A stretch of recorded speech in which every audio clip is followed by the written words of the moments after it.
லேலியா ஸ்தோத்திரம், லேலியா ஸ்தோத்திரம். ஜோமனு மகா பரிசுத்தம் நிறைந்த எங்கள் பரமபிதாவே ஸ்தோத்திரம். அப்பா பிதாவே ஸ்தோத்திரம், நல்ல பிதாவே ஸ்தோத்திரம். உடைய இரக்கங்களுக்காக உம்மை ஸ்தோத்திரிக்கிறோம், உடைய அன்பிற்காக உம்மை ஸ்தோத்திரிக்கிறோம், எல்லையில்லாத உடைய கிருபைக்காக உம்மை ஸ்தோத்திரிக்கிறோம், துதிக்கிறோம். பரமதாய், கர்த்தர் நல்லவர், அவர் கிருபை என்றும் உள்ளது. கர்த்தர் நல்லவர், அவர் கிருபை என்றும் உள்ளது. கர்த்தர் நல்லவர், அவர் கிருபை என்றும் உள்ளது. அளவிட முடியாத நன்மைகளையும் இரக்கங்களையும் கட்டளையிடக்கூடிய தேவனை உம்மை ஸ்தோத்திரிக்கிறோம், துதிக்கிறோம். பரவந்தாய், தேவனாயிருந்தவர், வானாதி வானங்கள் கொள்ள மாட்டவர், மகா உயர்ந்தவர், உன்னதத்திலே வாசமாக இருக்கக்கூடிய தேவன், பூமியை பாதப்படியாகவும் வானத்தை தனக்கு சிங்காசனமாக கொண்டிருந்த மகா உன்னத தேவன், மனுஷனாய் இந்த உலகத்திலே தோன்றினரே. எங்கள் நல்ல பிதாவே உம்மை ஸ்தோத்திரிக்கிறோம். தேவன் தமது ஜனத்தை சந்தித்து என்று சொல்லப்பட்டிருக்கிறதே பரமிதா.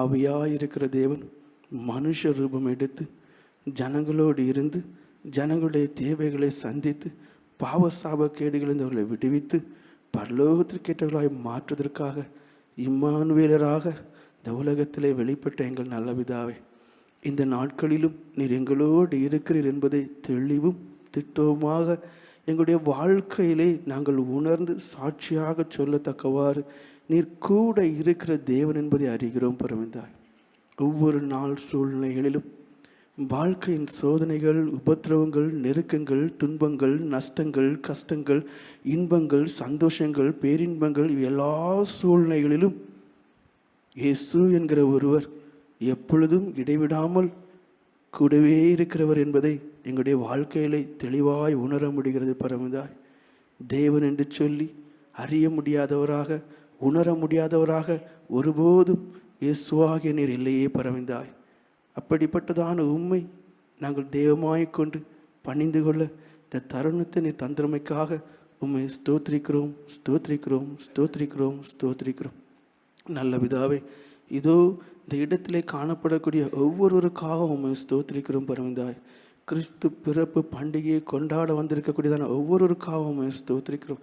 இந்த ஜனங்கள் தங்களை கண்டுபிடித்து கொள்ள கிருபை செய்தலும். பரமிதாய், ஜனங்கள் நாளுக்கு நாள் உலகத்தாராக, உலகத்திற்குரியவர்களாக மாறிக்கொண்டே இருக்கிறார்களே. பரமிதாய், புறம்பான காரியங்களில் அதிக நாட்டமும், சரீர பிரகாரமான காரியங்களில் அதிக நாட்டமும், ஆவிக்குரிய காரியங்களில் விலகி ஓடக்கூடியவர்களாக இருக்கிறார்களே. பரமிதாய், கிறிஸ்து பிறந்ததை இந்த உலகத்திற்குரிய காரியங்களுக்காக அல்ல, மனுஷனை பாவத்திலிருந்து மீட்டு ரட்சித்து பரிசுத்தப்படுத்தி அவர் எங்கிருந்து இறங்கினாரோ அதே இடத்திலே கொண்டு சேர்ப்பதற்காக என்றுதான ஆவிக்குரிய நோக்கத்தை எல்லாரும் புரிந்து கொண்டு இந்த நாளிலே கிறிஸ்து பிறப்பு பண்டிகையை கொண்டாடுகிறேன்.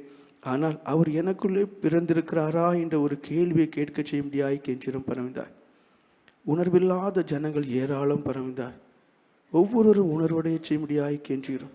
நான் எத்தனையோ வருஷமாக கிறிஸ்து பிறப்பு பண்டிகையை கொண்டாடிவிட்டேன். பிறப்பின் ஆசீர்வாதங்களை குறித்து எத்தனையோ பிரசங்கங்கள் கேட்டுவிட்டேன். ஆனால் ஏன் இவைகள் எல்லாம் எனக்கு தூரமாக இருக்கிறது? நான் தான் காரணம் என்பதை ஒவ்வொருவரும் புரிந்து கொள்ள கிருபை செய்தலும். பரமிதாய், இதோ வாசற்படியில் நின்று கதவை தட்டுகிறேன் என்று சொல்லி இருக்கிறீர். என் இருதயமானது தேவனுக்கும் தெய்வ சுத்தமான காரியத்திற்கும் தெய்வீகத்திற்கும் தூரமாக்கப்பட்ட ஒரு அனுபவத்தோடும் இருளின் கிரியைகளுக்கும் உலகத்தின் கிரியைகளுக்கும் மாம்சத்தின் கிரியைகளுக்கும் சுயத்தின் கிரியைகளுக்குமே திறந்ததாக இருக்கிறது என்பதை ஒவ்வொருவரும் புரிந்து கொள்ள கிருபை செய்தலும். பரமிதாய், இந்த ஆராதனை ஒவ்வொருவரும் தங்களுடைய இருதயத்தை திறந்து ஒவ்வொருவரும் தங்களை உமக்கென்று அர்ப்பணித்து பிறப்பின் ஆசீர்வாதங்கள் விடுதலையோடு திரும்பி செல்ல கிருபை செய்யும்படி கெஞ்சிடும். வந்து கொண்டிருக்கிற ஜனங்கள் குறிப்பிட்ட சமயத்தில் வந்து சேர கிருபை செய்தல், நிறைவாய் எல்லாரையும் ஆசீர்வதித்தல், குற்றங்கள் குறைகளை மன்னித்தல், யாவர் மேலும் கிருபையாயிரும், இரக்கமாயிரும், அன்பாயிரும், தயவாயிரும். மீட்பர் இயேசுவின் நாமத்தில் ஜெபம் கேளும் எங்கள் அன்பு நிறைந்த பரமபிதாவே, ஆமென். லேலியா ஸ்தோத்திரம், லேலியா ஸ்தோத்திரம். யாவரும் ஆண்டவரை துதிப்போம்.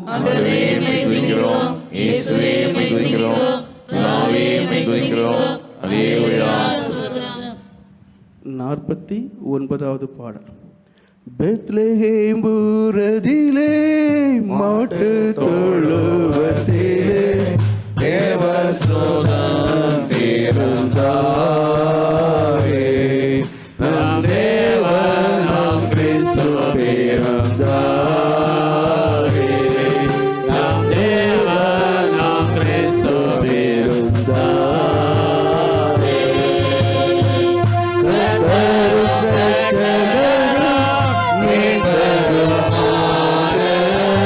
கர்த்தரும்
54வது பாடல்.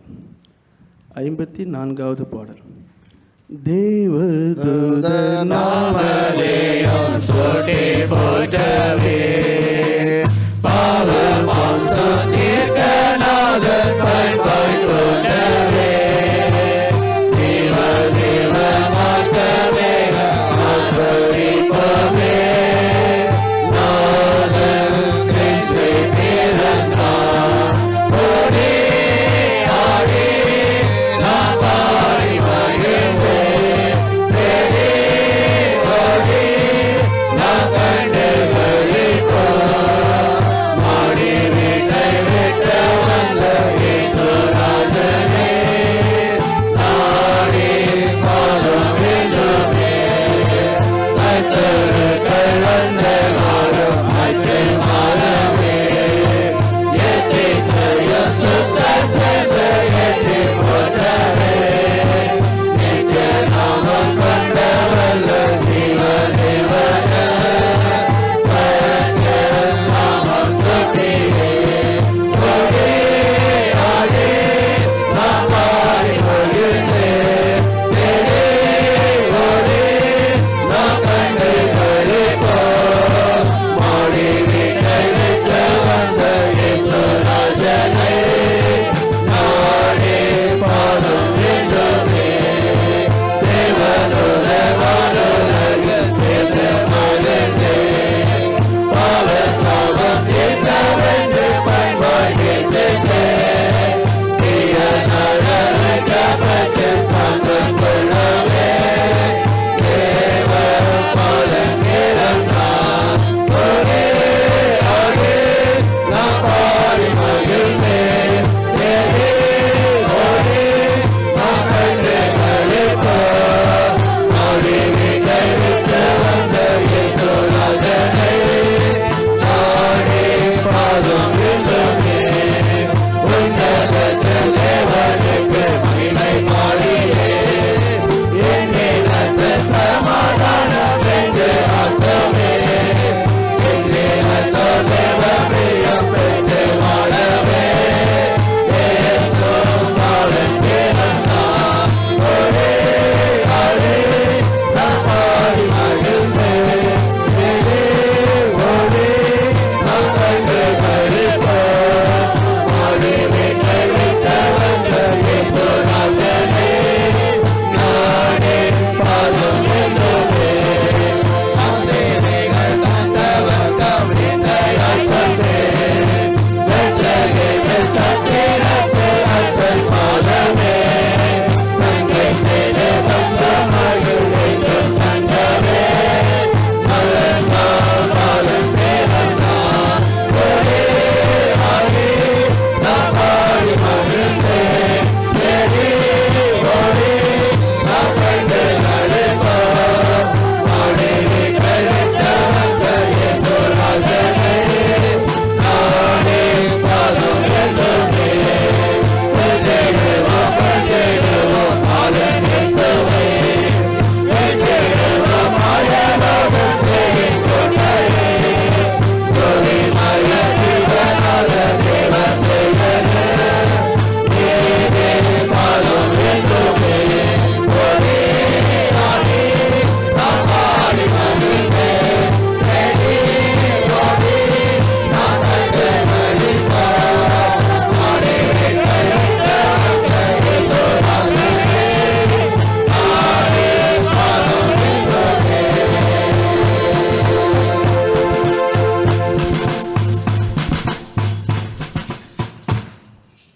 அல்லேலூயா ஸ்தோத்திரம் அல்லேலூயா ஸ்தோத்திரம்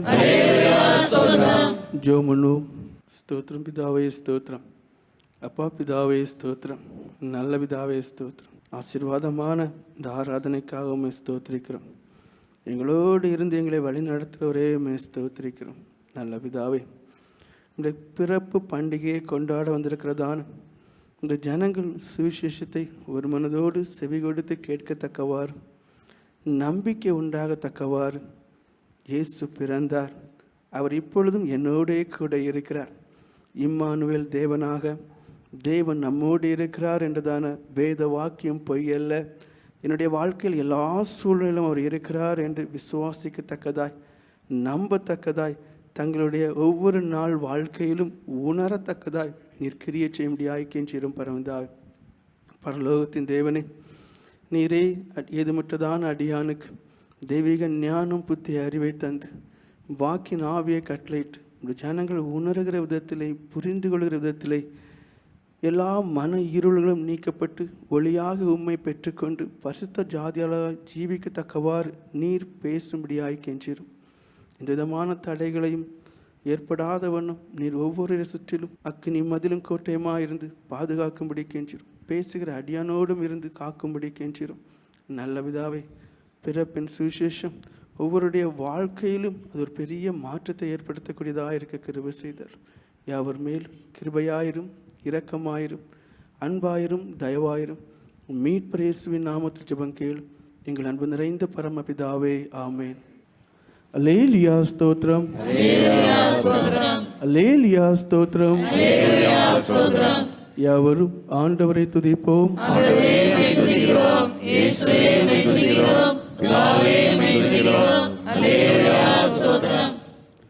லூக்கா எழுதின சுவிசேஷம் 1வது அதிகாரம் 74வது வசனமும், மத்தேயு எழுதின சுவிசேஷம் 1வது அதிகாரம் 23வது வசனமும். தமது ஜனத்தை சந்தித்து மீட்டுக்கொண்டு நம்முடைய சத்துருக்களின் என்றும் நம்மை பயக்கிற யாருடைய கைகளின் என்றும் நம்மை ரட்சிக்கும்படிக்கு அவன் இதோ ஒரு கண்ணிக்கு கற்பவதியாகி ஒரு குமாரனை பெறுவாள், அவருக்கு இம்மானுவேல் என்று பெயரிடுவார்கள் என்று சொன்னார். இம்மானுவேல் என்பதற்கு தேவன் நம்மோடு இருக்கிறார் என்று அர்த்தமாம். பாருங்கள், முதலிலே வாசித்த வசனம் லூக்கா 1:74 சொல்கிறது, தேவன் அவருடைய ஜனங்களை சந்தித்து என்று. ஆவியாய் இருக்கக்கூடிய தேவன், சகலத்தையும் படைக்கிற தேவன், எல்லாவற்றையும் பார்த்து கொண்டிருக்கிற தேவன் ஜனங்களை சந்திக்கக்கூடியவராக இருக்கிறார். எப்படி ஒரு மனுஷன் இனி ஒரு மனுஷனை சந்திக்கிறானோ அதே போன்று அவர் மனுக்குலங்களாகிய நம்மை சந்திக்கக்கூடிய தேவனாக இருக்கிறார். ஏன் அந்த சந்திப்பு? எதற்காக சந்திக்க வேண்டும்? ஜனங்களை மீட்டு கொள்வதற்காக. ஏன் என்று சந்திப்பு? எதற்காக அந்த சந்திப்பு? ஒரு நாள் கிறிஸ்து பிறப்பு என்றுதான், ஒரு நாளை சந்தோஷமாக கொண்டாட வேண்டும் என்றுதான் நோக்கத்தோடு சந்திக்க வந்தாரா? இல்லை. ஜனங்கள் பிசாசுக்குள் இருக்கிறார், பாவ அடிமைத்தனத்திற்குள் இருக்கிறார்கள், இருளின் அதிகாரத்திற்குள் இருக்கிறார்கள். சமாதானமாக சந்தோஷமாக தேவன் ஒளியாக இருக்கிறார், ஒளியின் பிள்ளைகளாக இருக்க முடியாதவர்களாக இருக்கிறார். இவைகளெல்லாம் பார்த்து கொண்டிருக்கிற தேவன் தம்முடைய ஜனங்களை சந்திக்க தீர்மானிக்கிறார். காரணம் என்ன? ஆதாம் ஏவாள் என்றதான முற்பிதாக்களை படைத்தார், உருவாக்கினார், தம்மோடு கூட இருக்க வைத்தார், பாவம் செய்தார். அநேகருக்கு ஒரு கேள்வி எழும்பும், ஆண்டவர் ஏன் இந்த சோதனையை வைக்கணும் அப்படின்னு. தேவன் மனுஷனை தம் சாயலாக படைத்தார், தம்முடைய ரூபமாய் படைத்தார். தேவ தூதர்கள் சற்றும் சிறியவராக படைத்தார், மகிமையினாலும் கனத்தினாலும் படைத்தார். அவர்களை ரோபோக்களாக இருக்க விரும்பவில்லை. என்ன சொன்னேன்? ரோபோக்களாக. அப்படின்னா என்ன? ஒரு ப்ரோக்ராமை நமக்கு அங்கே உள்ள வந்து வச்சிட்டோம், அதுபடியே செய்யும். அப்போ என்ன? அதுக்கு சுதந்திரம் கிடையாது. என்னை வணங்குன்னு சொன்னால் அது அப்படி வணங்கிட்டு போகும். ஆனால் அப்படிப்பட்டதான ரோபோக்கள் தம்மை வணங்குவதை விரும்பாத தேவன் சுதந்திரத்தை கொடுத்தார். சுதந்திரத்திலே தேர்வு செய்யும் உரிமையை கொடுத்தார். சுதந்திரத்தை கொடுத்தார், சுதந்திரமாக கீழ்ப்படிய வேண்டும் என்று விரும்பினார். சுதந்திரத்தை கொடுத்தார், விருப்பத்தோடு தன்னை பணிந்து கொள்ள வேண்டும் என்று விரும்பினார். சுதந்திரத்தை எடுத்துவிட்டு அடிமைகளாக்கி என்னை வணங்க வேண்டும் என்று சொல்லவில்லை. உலகத்திலே சில ராஜாக்கள் இருந்திருக்கிறார்கள், தங்களுடைய அதிகாரங்கள் அதிகமாக அதிகமாக அதிகமாக தங்களை தெய்வமாக்கி கொண்டு எல்லாரும் வணங்க வேண்டும் என்று கட்டாயப்படுத்தினார்கள். தேவன் அப்படிப்பட்டவர் அல்ல, சுதந்திரத்தை கொடுத்தார். அந்த சுதந்திரத்தில் எப்படிப்பட்ட ஜனமாக இருக்க விரும்பினார்? ஒழுக்கமுள்ள, கீழ்ப்படிதல் உள்ள, தன்னை மதிக்கக்கூடியதான, தான் கொடுத்ததான கற்பனைகளுக்கு கீழ்ப்படியக்கூடிய ஜனங்களாக இருக்க வேண்டும் என்று விரும்பினார். அதில் எந்த விதமான தவறும் கிடையாது. விருப்பத்தை நம்மிடத்தில் கொடுத்து விட்டார். எதையும் விருப்பமானால் தெரிந்து கொள்ளலாம், ஆனால் விளைவுகளை தேர்ந்தெடுக்கக்கூடியதான அதிகாரத்தை நமக்கு தரவில்லை. விருப்பத்தை கொடுத்தார், தேர்வு செய்யும் உரிமையை கொடுத்தார், எதையும் தேர்ந்தெடுத்து கொள்ளலாம். ஆனால் அதனுடைய விளைவுகளை நம்மளால் தேர்வு செய்ய முடியாது. புரியும்படி சொல்வேனே, ஆனால் நெருப்பை தொடுகிறதும் தொடாமல் இருப்பதும் உங்களை சார்ந்தது. சுதந்திரம் இருக்கிறது, தொட்டு பார்க்கலாம், தொடாமலும் இருக்கலாம். ஆனால் தொட்ட பிறகு அல்லது அதில் விழுந்த பிறகு அது என்னை எரிக்கக்கூடாது என்றதான அதிகாரம் உங்களுக்கு கிடையாது, நீங்கள் எரிந்து போவீர்கள். அதே போன்றுதான் நன்மை தீமை என்றதான அந்த விருட்சத்தின் கனியை காண்பித்து கொடுத்தார். உண்மையிலேயே நீ நேசிக்கிறாயானால், என் வார்த்தைகளுக்கு செவி கொடுப்பாயானால் நீ என்ன செய்ய வேண்டும்? கீழ்ப்படிய வேண்டும். அவைகளால் உனக்கு எந்த பிரயோஜனமுமே கிடையாது. உனக்கு தேவையான எல்லாவற்றையும் கொடுத்திருக்கிறேன், அதை மாத்திரம் நீ எடுக்காது. என்னுடைய வார்த்தைக்கு நீ செவி கொடுத்து அதை தொடாமல் இருக்கிற வரைக்கும் ஜீவன் உன்னோடு இருக்கும். நீ புசிக்காமல் இருக்கிற நாள் வரைக்கும் ஜீவன் உன்னோடு இருக்கும். அதை புசிக்கும் போது விளைவு உன் கையிலே இல்லை. நீ மறிக்க வேண்டியதான தருணத்துக்கு தள்ளப்பட்டு போவாய். தேவன் ரோபோக்களை உருவாக்க விரும்பவில்லை. சுதந்திரத்தை கொடுத்து அந்த சுதந்திரத்திலே அவருக்கு பிரியமான ஜனங்களாக இருக்க விரும்புகிறார். அதே கேள்வியை உங்களிடத்தில் கேட்கிறேன். ஆதாமும் ஏவாளும் தப்பு செய்யும் போது ஐயோ அறிவில்லாத ஜனங்கள் என்று அந்த வேதாகமத்தை வாசிக்கும் போது எத்தனையோ பேர் நினைத்திருப்பீர்கள், இவர்களால் தான் எல்லா பாவம் வந்தது. பாவம் இல்லாத அந்த ஒரு சிலர், இங்கே இருக்கக்கூடிய ஒரு சிலரை தவிர மீது எல்லாருமே ஆதாமும் ஏவாளும் தான்.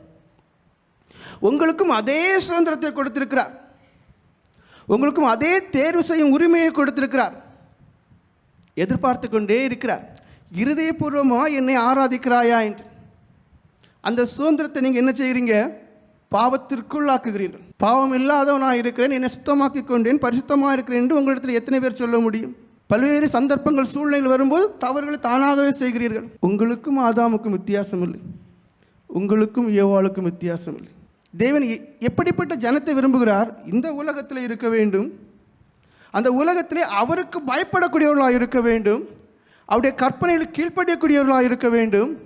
இவை எல்லாவற்றையும் கை கொண்டு அவரை ஆராதிக்கக்கூடிய ஜனங்களாக இருக்கும். இப்போ பாருங்கள், திரள் கூட்டமான ஜனங்கள் இருக்கிறோம். எதை விரும்புகிறோம்? ஆராதிக்க விரும்புகிறோம்.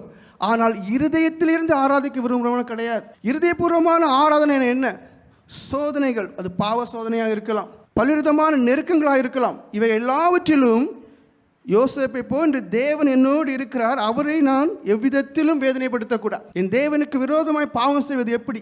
அந்த ஒரு அனுபவத்தோடு அந்த இருதயத்தை காத்துக்கொள்ளுகிற மனுஷன் அவன் கிறிஸ்து பிறப்பு பண்டிகைக்கு வர வேண்டிய தேவையே கிடையாது.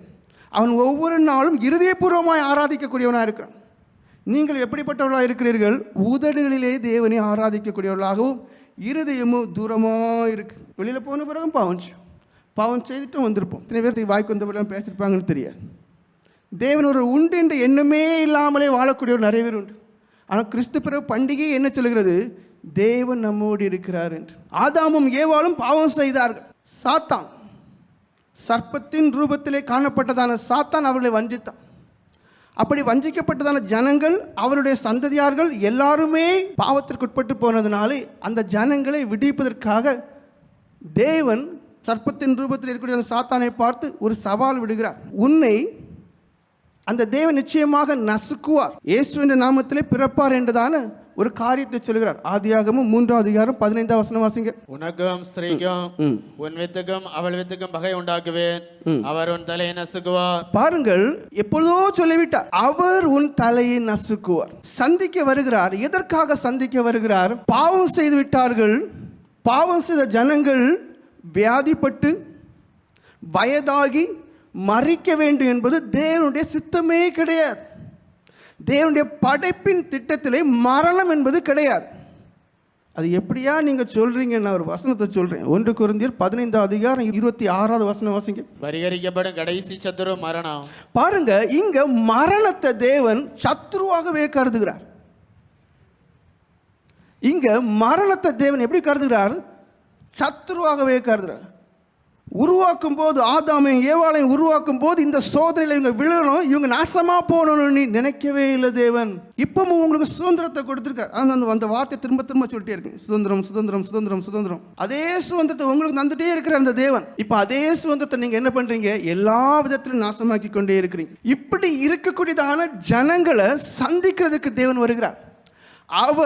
அவர் என்றால் தேவன் தமது ஜனத்தை சந்தித்து மீட்டு கொண்டு, இந்த சந்தித்தார் என்ற ஒரு வார்த்தை லூக்கா 7ஆம் அதிகாரம் 16ஆவது வசனத்தில் அங்கே சொல்லப்பட்டிருக்கு. நாயின் ஒரு விதவை தன்னுடைய ஒரே மகனை இழந்து விட்டால், காலமாய் போனான், அழுகிறாள், கதறுகிறாள். அந்த நேரத்திலே அங்கே சர்வ வல்லமை உள்ள தேவன் அங்கே காணப்படுகிறார். நம்மோடு இருக்கக்கூடிய தேவன் மனுஷ ரூபத்தில் அங்கே இருக்கிறார். அந்த பெண்ணினுடைய துயரத்தை பார்க்கும்போது அவராலே அவருடைய இருதயத்தில் தாங்க முடியவில்லை. கலங்காதே அழாதே என்று சொல்லி இந்த வார்த்தை அந்த பெண்ணை என்ன செய்ய முடியாது? தேற்ற முடியாது. எதுதான் தேற்ற முடியும்? இறந்த மகனை மறுபடியும் எடுத்து கொடுத்தால்தான். சொல்லுகிறார், வாலிபனே எழுந்திரு என்று சொல்லுகிறார். எழுந்திரு என்று சொல்லி அந்த வாலிபனை மறுபடியும் கையிலே கொடுக்கிறார். வாசிங்கள் லூக்கா 7:16.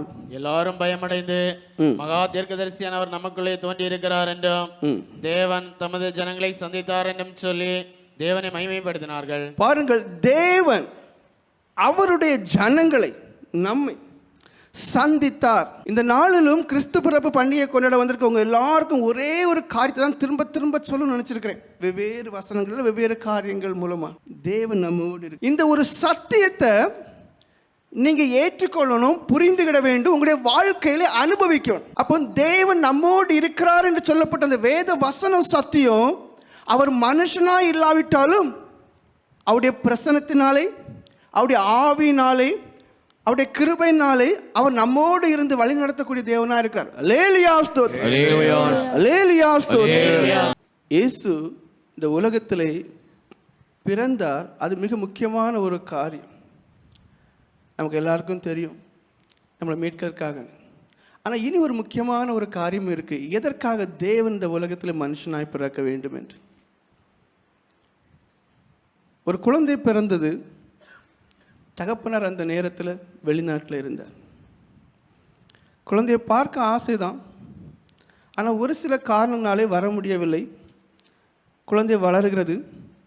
வரலாம் என்று பார்க்கிறார், முடியவில்லை. விசா கிடைக்கவில்லை. போன இடத்துல ஒரு சில பிரச்சனைகள், வர முடியவில்லை. வருஷங்கள் உருண்டோடுகிறது.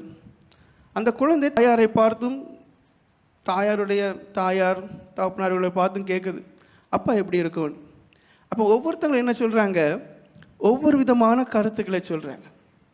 மனைவி தன்னோட அன்பாக இருந்ததுன்னு அந்த காரியங்களை நினைவு கூர்ந்து ஒரு விதத்திலே சொல்லுகிறார். அந்த தகப்பனார் அவனை ஒரு சைஸு அப்படின்னு இனி ஒரு விதத்தில் சொல்லுகிறார். அந்த தாயார் இனி ஒரு விதத்தில் சொல்லுகிறார். மற்றொரு எப்படி இன்னொரு விதத்தில் சொல்லுகிறார். அப்போ அந்த குழந்தைக்கு தன் தகப்பனாரை குறித்து சரியான ஒரு தெளிவில்லை. பல கருத்துக்களையும் கேட்டு குழப்பமாக இருக்குது. எது உண்மையாக இருக்கும்? சில வருஷம் கழியுது. அவர் வீட்டுக்கு வர்றார். வந்த பிறகு அந்த குழந்தை நேரடியாகவே அந்த தகப்பனோடு சேர்ந்து வாழ ஆரம்பிக்குது. வாழ ஆரம்பித்த பிறகு தெரியுது, இவைகள் எல்லாமே போய் எங்கள் அப்பா ரொம்ப நல்லவர். எல்லாருக்குமே தேவன் யார் என்று தெரியும், ஆனால் அவருடைய தன்மைகளை முழுமையாக தெரியாது.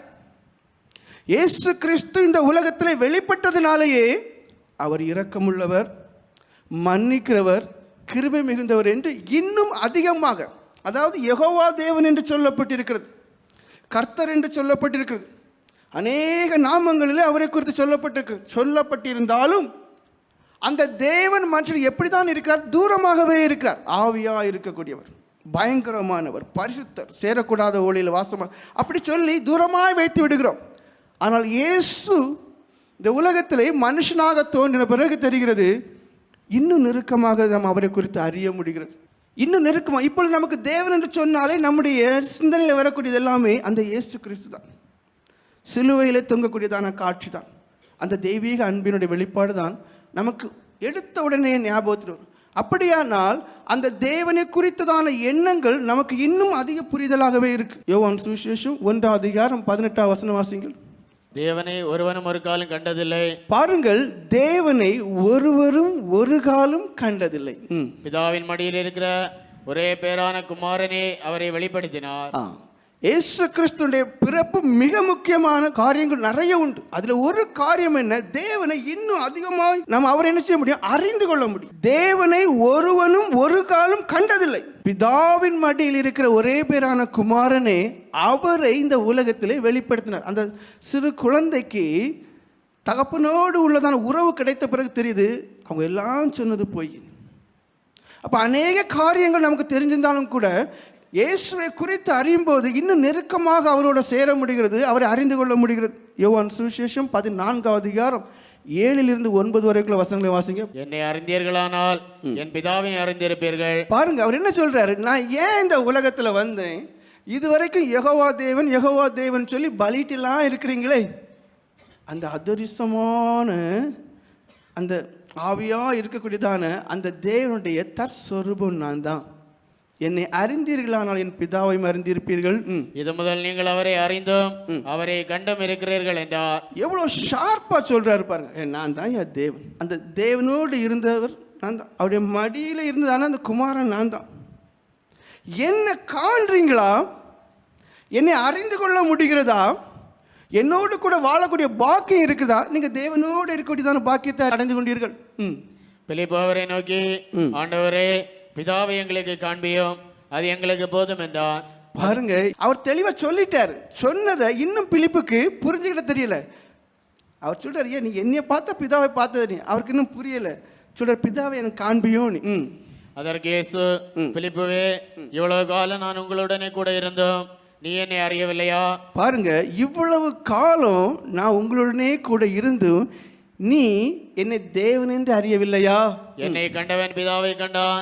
என்னை கண்டவன் மெய் தேவனை கண்டான். அப்படி இருக்க பிதாவை எங்களுக்கு காண்பியும் என்று நீ எப்படி சொல்லுகிறாய்? அப்படி இருக்க தேவனை எங்களுக்கு காண்பியும் என்று, அதான் இம்மானுவேல் என்று சொல்லும் போது இயேசு நம்மோடு இருக்கிறார் என்று சொல்லவில்லை. இம்மானுவேல் என்றால் அர்த்தம் என்ன? தேவன். எதிர்பார்த்து கொண்டே இருந்தீர்களே, அந்த தேவன், தேவத்துவத்தின் சகல பரிபூர்ணமும் உடைய அந்த தேவன் நம்மோடு இருக்கிறார் என்று. ஏன்னா அநேகருக்கு இயேசு குறித்து நம்பிக்கை கிடையாது. அநேகர் என்ன சொல்றாங்க? இயேசு கிறிஸ்துடைய பிறப்பெல்லாம் அது சாதாரணமான ஒரு பிறப்பானது, எதர்ச்சியான ஒரு பிறப்பு, திடீரென்று நடந்த ஒரு சம்பவம் தான், அதுல விசேஷம் ஒன்றும் கிடையாது. ஆனால் இம்மானுவேல் என்றதான ஒரு நாமத்தோடு வரும்போது என்ன சொல்லப்பட்டு, தேவன் நம்மோடு இருக்கான்னு சொல்லப்பட்டிருக்கு. அவருடைய பிறப்பை குறித்து எப்பொழுதோ சொல்லப்பட்டிருக்கிறது. பழைய ஏற்பாட்டில் சில சான்றுகள் இருக்கு. மோசேயின் காலத்திலே சொல்லப்பட்டிருக்கு. என்னாகமும் 24 அதிகாரம் 17வது வசனத்தின் இடைப்பாகத்தை வாசிப்பீர்களான, ஒரு நட்சத்திரம் யாக்கோபிலிருந்து உதிக்கும் என்று சொல்லப்பட்டிருக்கு. ஒரு நட்சத்திரம் யாக்கோபிலிருந்து உதிக்கும், ஒரு செங்கோல் இஸ்ரவேலிலிருந்து எழும்பும், அது மேவாபின் எல்லைகளை நோக்கி. பாருங்க, அந்த தேவன் எங்கே பிறப்பார் என்று பிலிப்பை பார்த்து கேட்கிறார். நீ என் கூட தானே இருந்தா, உனக்கு ஏன் இந்த சந்தேகம்? என்னை காண்கிறவன் பிதாவை காண. அப்படின்னு அர்த்தம் என்ன? நான் தேவன். இஸ்ரவேல்ல இருந்து எழும்புன்னு சொல்லப்பட்டிருக்கிறது. இதெல்லாம் உனக்கு ஞாபகத்தில் வரலையா? மிக 5:2 வாசிங்க. எப்ராதா எனப்பட்ட பெத்லகேமே, நீ யூதேயாவில் உள்ள ஆயிரங்களுக்குள்ளே சிறியதாயிருந்தும் இஸ்ரவேலை ஆளப்போகிறவர் உன்னிடத்திலிருந்து புறப்பட்டு என்னிடத்தில் வருவார். அவருடைய புறப்படுதல் அநாதி நாட்களாகிய பூர்வத்தினுடையது. பாருங்க, எதுவுமே எதர்ச்சியானது கிடையாது. அநாதி காலத்திலே அவைகள் தீர்மானம் பண்ணப்பட்டது. அவர் மனுஷ ரூபத்தில் தான் காணப்பட்டார், ஆனால் அவர் தேவன். திரும்பவும் சொல்றேன், அவர் மனுஷ ரூபத்திலே தான் காணப்பட்டார். தொட்டு பார்க்கலாம், பேசலாம், ஆனால் அவர் தேவன். ஏசாயா 7:14 வாசிங்கள். ஆதலால் ஆண்டவர் தாமே உங்களுக்கு ஒரு அடையாளத்தை கொடுப்பார். இதோ, ஒரு கன்னிகை கர்ப்பவதியாகி ஒரு குமாரனை பெறுவாள், அவருக்கு இம்மானுவேல் என்று பெயரிடுவாள். பாருங்கள், ஒரு கன்னிகை கர்ப்பவதியாகி. உலகத்தில் எங்கேயும் நடந்தது கிடையாது, நடக்க போறதும் கிடையாது. அவருக்கு நீ என்ன செய்யணுமா? இம்மானுவேல் என்று பெயரிடுவார். பாருங்க, அந்த இம்மானுவேல் என்றதான நாமம் அது எப்போ கொடுக்கப்படும்? எத்தனையோ நூற்றாண்டுகளுக்கு முன்பாக தீர்க்கதரிசியின் மூலம் கொடுக்கப்படும். இம்மானுவேல் ஒரு கன்னிகை மூலம் தான் பார்க்கிறதுக்கு நம்மளை போன்றுதான் ஒரு குழந்தை பிறக்கும், ஆனால் அவர் தேவன். அதான் இம்மானுவேல் என்று பெயரிட்டிருக்காங்க. இம்மானு அர்த்தம் என்ன? தேவன் நம்மோடு. சும்மா ஏதோ ஒரு மனுஷனுடைய பேரை போட்டு அந்த மனுஷன் நம்மோடு சொல்லவில்லை, தேவன் நம்மோடு இருக்கிறார். ஏசாயா 9:6 வாசிங்க. நமக்கு ஒரு பாலகன் பிறந்தார், நமக்கு ஒரு குமாரன் கொடுக்கப்பட்டார், கர்த்தத்துவம் அவர் தோளின் மேல் இருக்கும். பாருங்க, ஒரு பாலகன் கொடுக்கப்பட்டார். அதாவது எதர்ச்சியா திடீரென்று இதெல்லாம் நடந்துச்சுன்னு ஒண்ணுமே கிடையாது. தீர்க்கதரிசிகளை கொண்டு தீர்க்கதரிசனம் உரைக்கப்பட்டு வாக்குத்தத்தத்தை நிறைவேறுதலாக ஒவ்வொரு காரியமும் நடக்கக்கூடியது. ஒரு பாலகன் பிறந்தார், ஆனால் அவர் தேவன். நமக்கு ஒரு குமாரன் கொடுக்கப்பட்டார், அவர் தேவன். கர்த்தத்துவம் அவர் தோளின் மேல் இருக்கும், சகல அதிகாரம் உடையவர். அவர் அதிசயமானவர், ஆலோசனை கர்த்தர், வல்லமை உள்ள தேவன். பாருங்கள், குமாரன் என்று சொல்லப்பட்டிருக்கு, பாலகன் என்று சொல்லப்பட்டிருக்கு, ஆனால் அங்கே வருது வல்லமை உள்ள தேவன் என்று. குமாரன் என்று சொல்லப்பட்டிருக்கு, பாலகன் என்று சொல்லப்பட்டிருக்கு, அங்க சொல்லப்பட்டிருக்கு நித்திய பிதா. பிலிப்பு சொல்றாரு, எங்களுக்கு பிதாவை காண்பியோன்னு. என் கூட தானே இருக்கா, என்னை காண்கிறோம், பிதாவை காண்கிறான்னு சொல்லுகிறார். இங்க சொல்லப்பட்டு பாருங்க, நமக்கு ஒரு பாலகன் பிறந்தார். கீழே வருது, நித்திய பிதா என்னப்படும். பிதாவும் அவரும் எல்லாருமே ஒன்று தான், எல்லாருமே ஒன்று தான். ஆனால் அதை புரிந்துக்கிற ஒரு சக்தி இல்லை. இனி வாசிங்க பிலிப்பு சொன்னதான காரியம். இப்போ அவரை நோக்கி, ஆண்டவரே, பிதாவை எங்களுக்கு காண்பியோ, அது எங்களுக்கு போதும் என்றார். அதற்கு இயேசு, பிலிப்புவே, இவ்வளவு காலம் நான் உங்களுடனே கூட இருந்தோம், நீ என்னை அறியவில்லையா? பாருங்க, பிலிப்பை பார்த்து கேட்காரு, இவ்வளோ காலம் என் கூட இருந்தியே, நீ என்னை அறியவில்லையா? என்னை கண்டவன் பிதாவை கண்டான். அப்படி இருக்க பிதாவை எங்களுக்கு காண்பியும் என்று நீ எப்படி சொல்லுகிறாய்? என்னை கண்டவன் பிதாவை கண்டான், அப்படி இருக்க நீ பிதாவை எங்களுக்கு காண்பேன் எப்படி சொல்லுகிறாய் என்று. ஏன்னா அந்த பாலகன் தான், அந்த குமாரன் தான் நித்திய பிதா. இயேசுவே தேவன் என்று சில ஆதாரங்களை வேதாகமத்திலிருந்து சொல்லுகிறேன். யோவான் சுவிசேஷம் 1 வசனங்களை வாசிப்பீர்களே ஆனால் அங்கே அவர் நித்தியமானவர் என்று சொல்லப்பட்டிருக்கு. ஆதியிலே வார்த்தை இருந்தது, அந்த வார்த்தை தேவனிடத்தில் இருந்தது, அந்த வார்த்தை தேவனாய் இருந்தது. பாருங்கள், இந்த வார்த்தை என்று சொல்லப்படுவது இயேசு கிறிஸ்துவை குறிக்கிறது. அவர் தேவனாய் இருந்தார் என்று. ஏன்னா இயேசு கிறிஸ்துடைய பிறப்பை இப்பொழுதும் விசுவாசிக்காத ஜனங்கள் அநேகர் உண்டு. இயேசு கிறிஸ்து தேவன் என்று ஏற்றுக்கொள்ளாதவர்கள் அநேகர் உண்டு. கிறிஸ்தவர்களாக இருக்கிறவர்களும் இடுக்கமான வழியில் நட என்று சொல்லும்போது, அப்போ அந்த இயேசு கிறிஸ்து வேண்டாம், நான் பேரளவில் மட்டும் கிறிஸ்தவனாக இருந்துக்கிறேன். இங்கே அநேகர் இருப்பீங்க. அவரை யதார்த்தமாய் தேவனாக எடுத்துக்கொள்ளாத ஜனங்கள் அநேகர் இருப்பீர்கள்.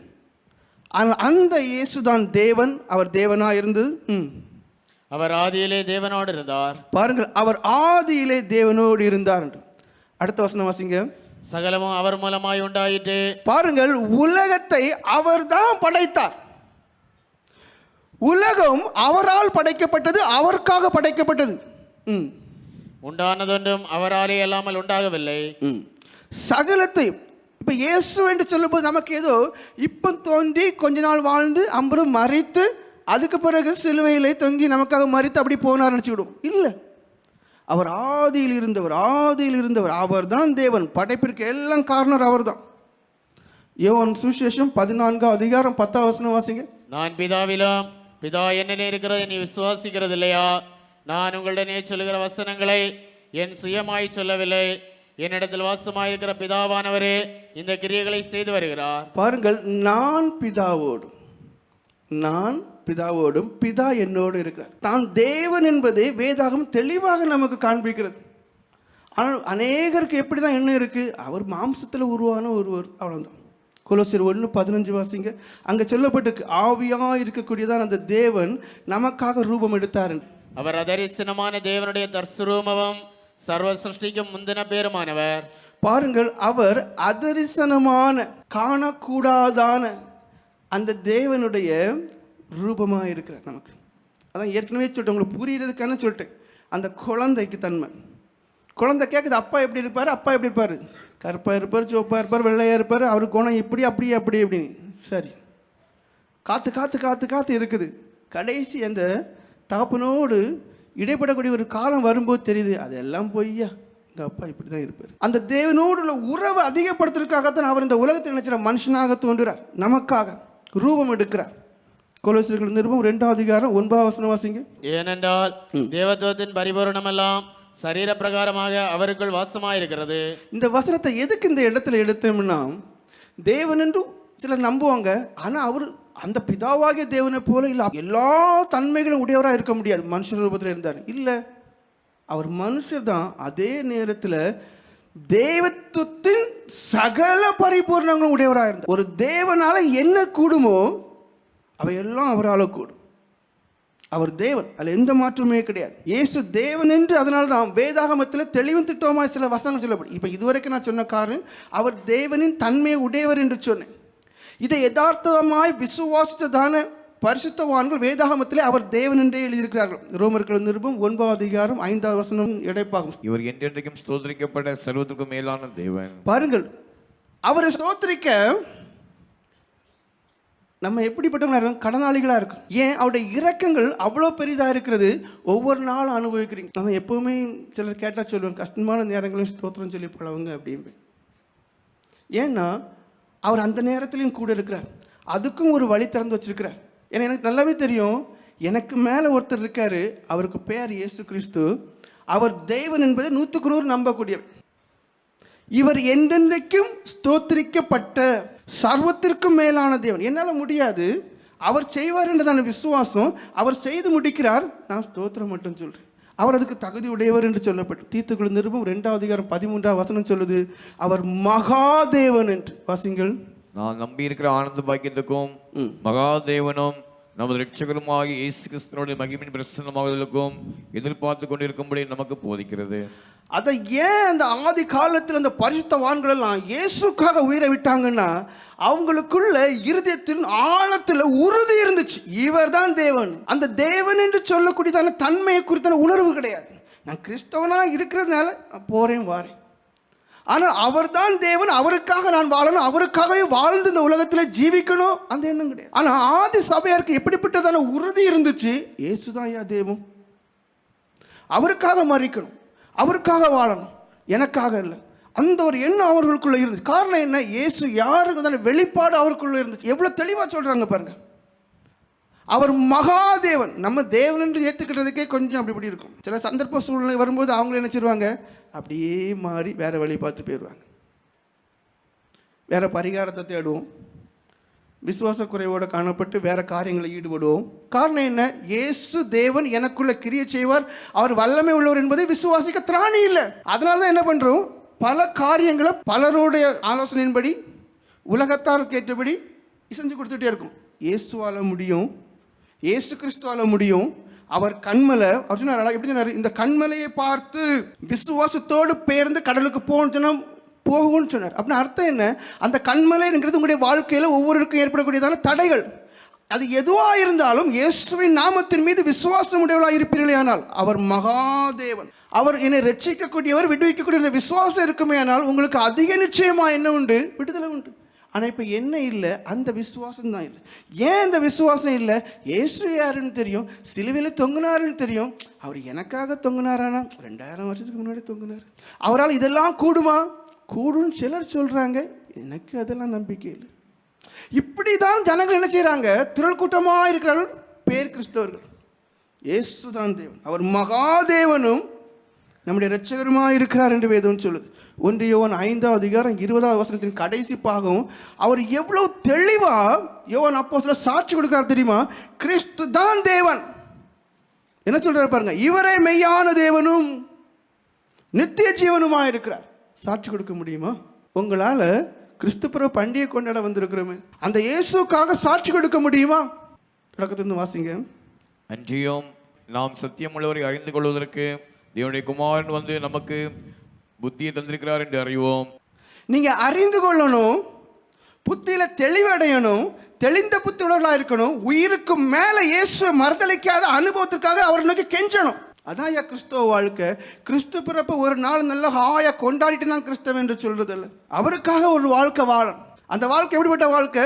பாவமாக இருக்கக்கூடிய எல்லாவற்றையும் ஜெயிக்கக்கூடிய ஒரு வாழ்க்கை, பாவமாக இருக்கக்கூடிய எல்லாவற்றையும் அவரை நினைச்சு அதனுடைய இன்பங்களை வெறுக்கக்கூடிய ஒரு வாழ்க்கை. அதுதான் கிறிஸ்தவ வாழ்க்கை. நாம் சத்தியமுள்ளவரை அறிந்து கொள்வதற்கு நீங்க அறிந்து கொள்ளணும். ஏன்னா இப்போ தேவ பக்தியின் அனுபவம் இல்லை. வருவோம், பண்டிகைக்கெல்லாம் வருவோம், கொண்டாடுவோம், இனி முடியும், ஹாயா இல்லை, லைட்ஸையும் பார்க்கணும், கொஞ்சம் பாட்டும் பார்க்கணும், போயிடுவோம். நைட்டு வீட்டெல்லாம் பயங்கர கிராண்டா எல்லாம் முடிஞ்சு, அடுத்த வருஷம் பார்த்தா போதும். ஆனால் தேவன் அதை விரும்பலை. நீங்க ஒவ்வொருத்தங்களும் அவருடைய பிறப்பின் நோக்கத்தை அறிந்து கொள்ள வேண்டும், அவர் தேவன் என்று உணர்ந்து கொள்ள வேண்டும், அவரை சார்ந்து வாழ வேண்டும், அவருக்கு சாட்சிகளாய் ஜீவிக்க வேண்டும். நாம் சத்தியம் உள்ளவரை அறிந்து கொள்வதற்கும் தேவனுடைய குமாரன் வந்து நமக்கு புத்தியை தந்திருக்கிறார் என்று அறிகிறோம் என்று இருக்கு. அப்போ அந்த புத்தியின் ஞானத்தையும் அவரை குறித்துதான காரியங்களை அறிகிறதுக்கு நீங்க என்ன செய்யணும்? அதிக ஈடுபாடு கொடுக்கக்கூடியவர்களாக காணப்படும். வாசிங்க தொடர்ந்து. அவருடைய குமாரனாய் இயேசு என்னப்பட்ட சத்தியம் உள்ளவருக்குள்ளும் இருக்கிறோம். பாருங்க, சத்தியம் உள்ளவருக்குள்ளும் இருக்கிறோம். இப்போ அந்த சத்தியத்தை தான் ஜனங்கள் என்ன செய்யலை, புரிந்துகிட தெரியலை, ஏற்றுக்கிட தெரியல. நீங்கள் சத்தியத்தை அறிஞ்சுக்கிடணும். சீனாவில் ஒரு போதகர் பிரசங்கம் பண்ணார் கிறிஸ்மஸ் அன்னைக்கு, நரகத்தில் கிறிஸ்மஸ். எப்படி பிரசங்கம் பண்ணார்? நரகத்தில் Christmas. Christmas time he preached on hell. நரகத்தை குறித்து அவர் பிரசங்கம் பண்ணார். காரணம் என்ன? பண்டிகையை கொண்டாடுகிறோம், ஆனால் நீ எங்கே தாயா போகிறா? நரகத்துக்கு போகிறா. அவர் அநேகர் எதிர்த்தார்களாம். அவர் திரும்ப அமெரிக்காவுக்கு வந்த பிறகு அவர் அந்த காரியத்தை சாட்சி சொன்னார். நான் யாருக்கும் பயப்பட போகிறது கிடையாது, ஒரு வேளை எனக்கு டிக்கெட் கேன்சல் ஆனால் எனக்கு ஒன்றும் இல்லை, அங்கேயே அடிபட்டலாம் ஒன்றும் இல்லை.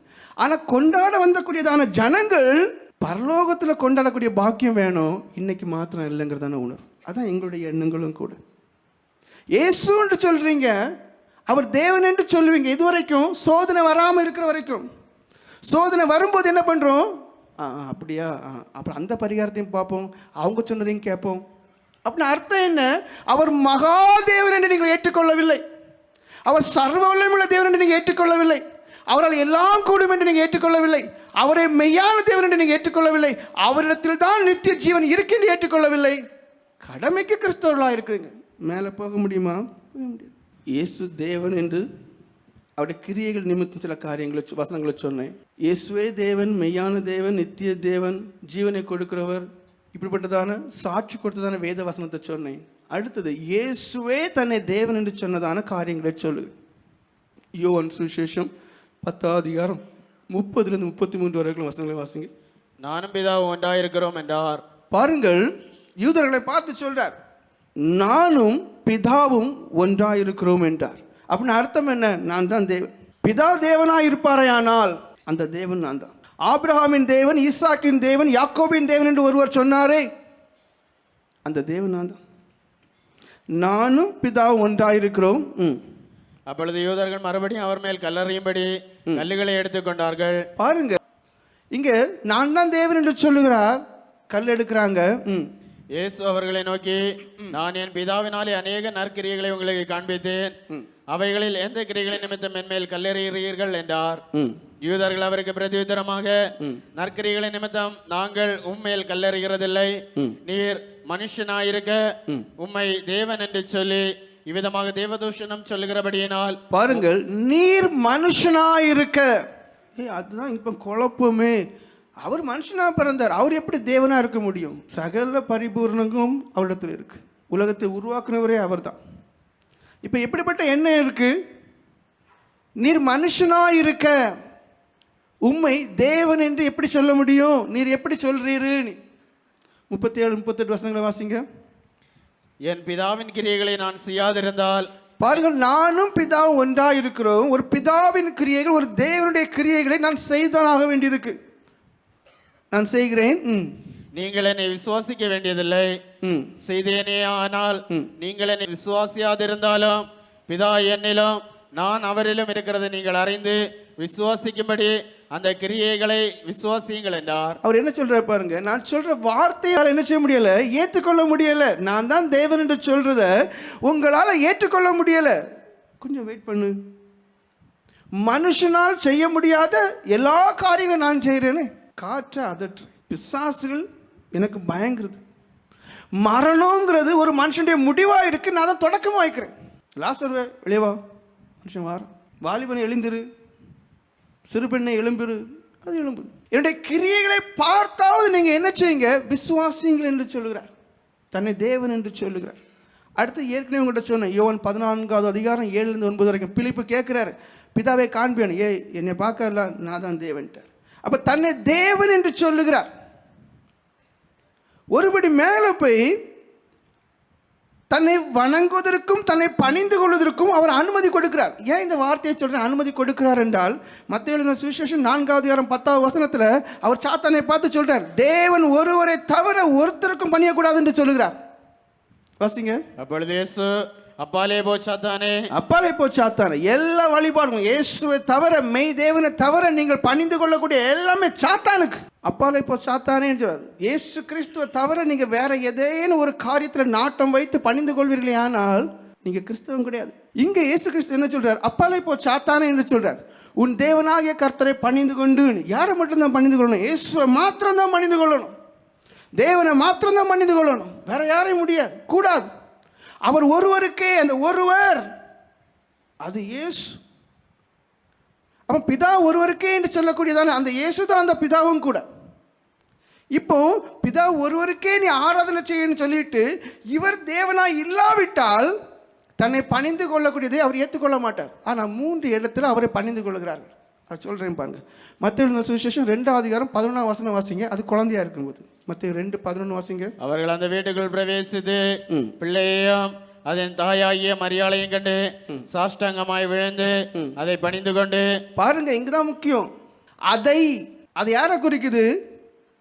அது குழந்தைய குறிக்குது. இயேசு கிறிஸ்துவ மட்டும்தான், இயேசு கிறிஸ்துவ மட்டும்தான் இருக்கு.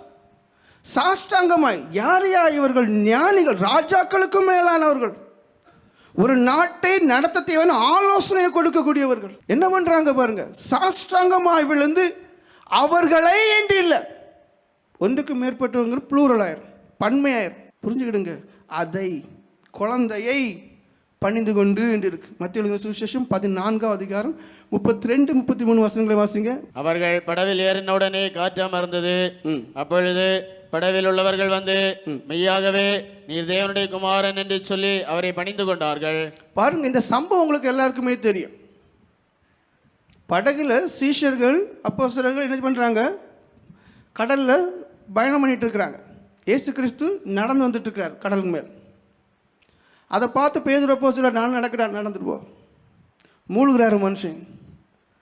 என்ன செய்றாரு? தூக்கி மேலே கொண்டுறாரு, காற்றை அதட்டுறாரு. அப்போ காற்றை அதட்டும் போது அந்த சீஷர்கள் எல்லாருக்குமே இது என்ன வித்தியாசமா இருக்கு. மனுஷன்ட்ட சொல்றோம், அவன் கீழ்ப்படியலாம், காற்றுக்கு கேட்கும் திறன் கிடையாது. அந்த காற்றையும் அதட்டும் போது அது கீழ்ப்படுகிறது. அப்படியானால் இவர் யாரு தான்? தேவன். அவங்க அந்த இடத்துலயே அதை புரிந்துகிடுறாங்க, உணர்ந்து கொள்றாங்க. உடனே என்ன பண்றாங்க பாருங்க, மெய்யாகவே, அந்த வார்த்தையை பாருங்க, உண்மையாகவே. இது ஏதோ நாங்க எடுத்துக்கிட்டு சொல்லல, மெய்யாகவே நீர் தேவனுடைய குமாரன் என்று சொல்லி அவரை பணிந்து கொண்டார்கள் என்று இருக்கு. இயேசுதான் தேவன், வேற தேவன் இந்த உலகத்தில் கிடையாது. யோவான் சுவிசேஷம் 9ஆம் அதிகாரம் 34 38 வரைக்கும் வசனங்களை வாசிங்க. அங்க பிறவி குருடனுடைய காரியம் சொல்லப்பட்டிருக்கு, வாசிங்க. அவர்கள் அவனுக்கு பிரதியுத்தரமாக, முழுவதும் பாவத்தில் பிறந்த நீ எங்களுக்கு போதிக்கிறாயோ என்று சொல்லி அவனை புறம்பே தள்ளிவிட்டார்கள்.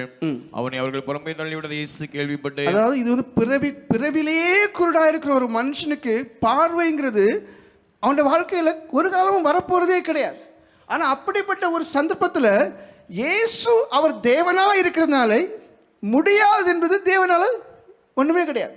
இல்லாததை இருக்கிறவராக அழைக்கிற தேவன். Everything is possible, even the impossible. அவருக்கு தான் தேவன்கிறதான பெயர் நம்ம கொடுக்கலாம். அப்போ பிறவிலே குருடனாக இருக்கிறதான அந்த மனுஷனுக்கு இயேசு என்ன செய்கிறார்? தன்னை தேவன் என்று காண்பிக்கும் விதத்திலே பார்வையை கொடுக்கிறார். அந்த மனுஷனுக்கும் இயேசுக்குள்ள உள்ள உரையாடல் தான், வாசிங்க. அவனை அவர்கள் புறம்பே தள்ளிவிட்டதை இயேசு கேள்விப்பட்டு அவனை கண்டபோது நீ தேவனுடைய குமாரனிடத்தில் விசுவாசமா இருக்கிறாய் என்றார். பாருங்க, அவர் டைரக்டாவே கேட்கிறார், நீ என்னிடத்துல விசுவாசமா இருக்கிறாய் என்று. நான் தான் யா தேவன், நான் தான் யா தேவனுடைய குமாரன், நான் தான் தேவன், நீ அவரிடத்தில் விசுவாசமா இருக்கிறாய் என்று கேட்கிறார். அதற்கு அவன், ஆண்டவரே, அவரிடத்தில் நான் விசுவாசமா இருக்கும்படிக்கு அவர் யார் என்றான். ஏன்னா அவனுக்கு தெரியல, பேசிட்டு இருக்கிற மனுஷர். எனக்கு அதான் பூரிப்பா இருக்கு. ஏன்னா அவர் தேவன், ஆனா மனுஷனா வந்துட்டார். பெரிய ஒரு பாக்கியம். தனக்கு முன்னாடி இருந்து பேசிட்டே இருக்க ஒரு தேவன் பேசிட்டே இருக்கார். ஆண்டவரே, அவரிடத்தில் நான் விசுவாசமா இருக்கும்படிக்கு அவர் யார் என்றான். இயேசு அவனை நோக்கி, நீ அவரை கண்டிருக்கிறாய், உன்னுடனே பேசுகிறவர் அவர்தான் என்றார். வார்த்தைகளை பாருங்க. இயேசு அவனை நோக்கி, நீ அவரை கண்டிருக்கிறாய். இப்ப நீ பார்த்துட்டு தான் ஏன் இருக்க? நீ அவரை கண்டிருக்கிறாய், உன்னுடனே பேசுகிறவர் தான் தேவன். உடனே அவன், ஆண்டவரே, விசுவாசிக்கிறேன் என்று சொல்லி அவரை பணிந்து கொண்டான். அந்த விசுவாசம் உங்களுக்கு இருக்குதான்னு கேட்கிறேன். கிடையாது. அந்த இடத்துல எப்படி மனுஷன் தேவனா இருக்க முடியும்னு சொல்லி அவன் கேள்வி கேட்க. இங்க பாருங்க, அந்த மனுஷன் அவன் யோசிக்கவே இல்லை, நான் தான் அந்த தேவன், நீ காண்கிறாய் அவர் தான் தேவன் சொன்ன உடனே அவன் அப்படியே பணிந்து கொள்கிறான். அப்படியே பணிந்து கொண்டு அவரை தேவனாக ஏற்றுக்கொள்கிறான். அப்ப இயேசு தேவன் என்று காரியங்களை சொன்னேன், இயேசுவே தன்னை தேவன் என்று சொல்லக்கூடிய காரியங்களை சொன்னேன். அவர் தேவன் என்பதற்கு அடையாளமாக பணிந்து கொள்வதற்கு தன்னை அனுமதித்தார் என்றதான காரியமும் நான் சொன்னேன். இனி அடுத்த காரியங்கள் எல்லாமே நம்முடைய வாழ்க்கையிலும் அவர் கூட இருக்கிறார் என்பதை நீங்கள் விசுவாசிக்க வேண்டும். அதான் என்னுடைய முக்கியமான நோக்கம். ஏன்னா இப்ப எல்லாருக்குமே தேவன் என்று சொல்லும்போது தூரமா வைக்கிறோம். என் கஷ்டத்துல கூட இல்லை, என் நெருக்கத்துல கூட இல்லை. நான் சொல்றேன், ஏன் நீங்க இதுவரைக்கும் இயேசு யாருன்னு அனுபவிக்கல? முதல்ல உங்க இருதயத்தை அவருக்கு திறந்து கொடுங்க. அவருக்கு பிரியமில்லாத பாவத்தை விடுங்க. அவரோடு பேசுறதுக்கு நேரத்தை ஒதுக்குங்க. உங்க வாழ்க்கை அப்படியே மாறும். ஒருத்தர் உங்க கூட பேச எப்பவுமே ஆசைப்படுறார். ஒருத்தர் உங்க கூட எப்பவுமே பேச ஆசைப்படுறார். போய் சொல்லலையே. நீங்க உங்க ஜெப நேரத்தை கூட்டி பாருங்க. உங்களுக்கு நெருக்கமான நேரத்திலும் கஷ்டமான நேரத்திலும் ஒருத்தர் சூப்பரா பேசுவார், ஆறுதலா பேசுவார். அந்த வார்த்தைகள் மற்ற மனுஷனுடைய ஆறுதல் போல இருக்காது, அது அவ்வளோ ஆறுதலா இருக்கும். ஏன்னா பேசுவர் அவரா இருப்பார். அப்போ இப்போ ஏன் அந்த இயேசு என்னோடு என்று சொல்லக்கூடிய அந்த வார்த்தையின்படி உங்கள் வாழ்க்கையில அனுபவம் இல்லை, அனுபவிக்க முடியல? காரணம் என்னன்னா, அந்த இயேசுக்குன்றது உங்க இதயத்தை நீங்க திறந்து கொடுக்கல. கிறிஸ்து பிறப்பினுடைய நோக்கமே என்ன? அவர் என்ன சொல்றாரு? இம்மானுவேல், இம்மானுவேல், தேவன் நம்மோடு இருக்கிறார். அப்போ ஒவ்வொரு கிறிஸ்தவனுக்கும் எதை உரிமை பாராட்டி தேவனை பெற்றுக்கொள்ள வேண்டியதாக இருக்கிறது? ஆண்டவரே, இந்த வேதம் எப்படி சொல்லுது? தேவன் என்னோடு இருக்கிறான்னு சொல்லப்பட்டிருக்கு. அப்போ அந்த அனுபவத்தை எனக்கு தார், அந்த அனுபவத்தை எனக்கு தந்துதான் ஆகணும். அதுக்காக அழுங்க, அந்த அனுபவத்தை சொந்தமாக்கி கொள்ளுங்க. ஏன்னா தேவன் சோதனை இல்லாத ஒரு வாழ்க்கையை நமக்கு வாக்கு பண்ணவே இல்லை, கஷ்டம் இல்லாத ஒரு வாழ்க்கையை வாக்கு பண்ணவே இல்லை. பச்சை மரத்துக்கு இவ்வளோ காரியங்களை பண்ணுவார்கள், ஆனால் உங்களுக்கு இன்னும் அதிகமாக பண்ணுவார்னு சொல்லிட்டாங்க. உலகத்திலே உபத்திரம் உண்டுன்னு சொல்லிட்டார். ஆனால் எதை வச்சிருக்காரு தெரியுமா? இம்மானுவேல் தேவனா இருந்து நம்மோடு கூட இருந்து சோதனையில் கூட இருந்து நடத்தக்கூடிய தேவனா இருக்கு. அதுதான் முக்கியம். அந்த தேவனை நீங்க உங்கள் சொந்த தேவனாக ஆக்கிக் கொள்வீர்களே, ஆனால் இந்த உலகம் உங்களுக்கு எவ்வளவுதான் துன்பத்தை கொடுத்தாலும் நீங்க ஜெயித்து முன்னேறிக்கொண்டே இருப்பீங்க. உலகத்தில் இருக்கிற அவனை காட்டிலும் உங்களுக்குள் இருக்கிறவர் பெரியவர். அப்படின்னு அர்த்தம் என்ன? யோவான் அப்போஸ்தலர் இம்மானுவேல் என்ற தேவனை அனுபவித்தார். அப்போஸ்தலர்கள் அந்த தேவனை அனுபவித்தார்கள். ஆதி சபையார் அந்த தேவனை அனுபவித்தார்கள். இப்போ ஜனங்களுக்கு அந்த அனுபவம் இல்லை, அது வேண்டாம். தேவன் இப்போ இல்லை அவங்க வாழ்க்கையில், தெய்வீகம் அவங்களுக்குள்ள இல்லை, தூரமாக்கப்பட்ட அனுபவத்தோடையே மக்கள் வாழ்ந்து கொண்டே இருக்கிறாங்க. ஆனால் கிறிஸ்தவர்களாக நம் மற்ற எல்லாரை காட்டிலும் விசேஷித்தவர்கள். எப்படிப்பட்ட விசேஷம் உடையவர்கள்? தேவனை உடையவர்களாக, அவருடைய சத்தத்தை கேட்கக்கூடியவர்களாக, அவருடைய வழி நடத்துதலை தங்களுடைய வாழ்க்கையில் ஒவ்வொரு நாளும் அனுபவிக்கக்கூடியவர்களாகவே இருக்கிறோம். யோசுவாவின் புஸ்தகம் 1:5 வாசிங்க. நீ உயிரோடு இருக்கும் நாளெல்லாம் ஒருவனும் உனக்கு முன்பாக எதிர்த்து நிற்பதில்லை. நான் மோசையோடு இருந்தது போல உன்னோடும் இருப்பேன். நான் உன்னை விட்டு விலகுவதும் இல்லை, உன்னை கைவிடுவதும் இல்லை. பாருங்க, யோசுவாட்ட சொல்றார். மனுஷன், மோசையோட கூட இருந்த மனுஷன், பல லட்சம் ஜனங்கள், ஆண்டவரே மோசை போயிட்டாரு, என் தலையில நீர் வச்சிட்டீரு, எப்படியோ நீ சொல்றாரு, நான் உன்னை விட்டு விலகுவதில்லை. இம்மானுவேல், அவ்வளவுதான். தேவன் நம்மோடு இருக்கிறார். அதை அனுபவிக்கிறதுக்காக நீங்க அழுங்க, அதை அனுபவத்தோடு கொண்டாடுவதற்காக நீங்க தேவன் நோக்கி கெஞ்சிங்க. நான் உன்னை விட்டு விலகுவதும் இல்லை, உன்னை கைவிடுவதும் இல்லை. யோசுவாக்கு மட்டும் அவர் சொல்லலை, நம்ம ஒவ்வொருக்கும் அவர் சொல்லியிருக்கார். மத்திய சுவிசேஷம் 28:20 வாசிங்க. நான் உங்களுக்கு கட்டளையிட்ட யாவையும் அவர்கள் கை கொள்ளும்படி அவர்கள் உபதேசம் பண்ணுங்கள்.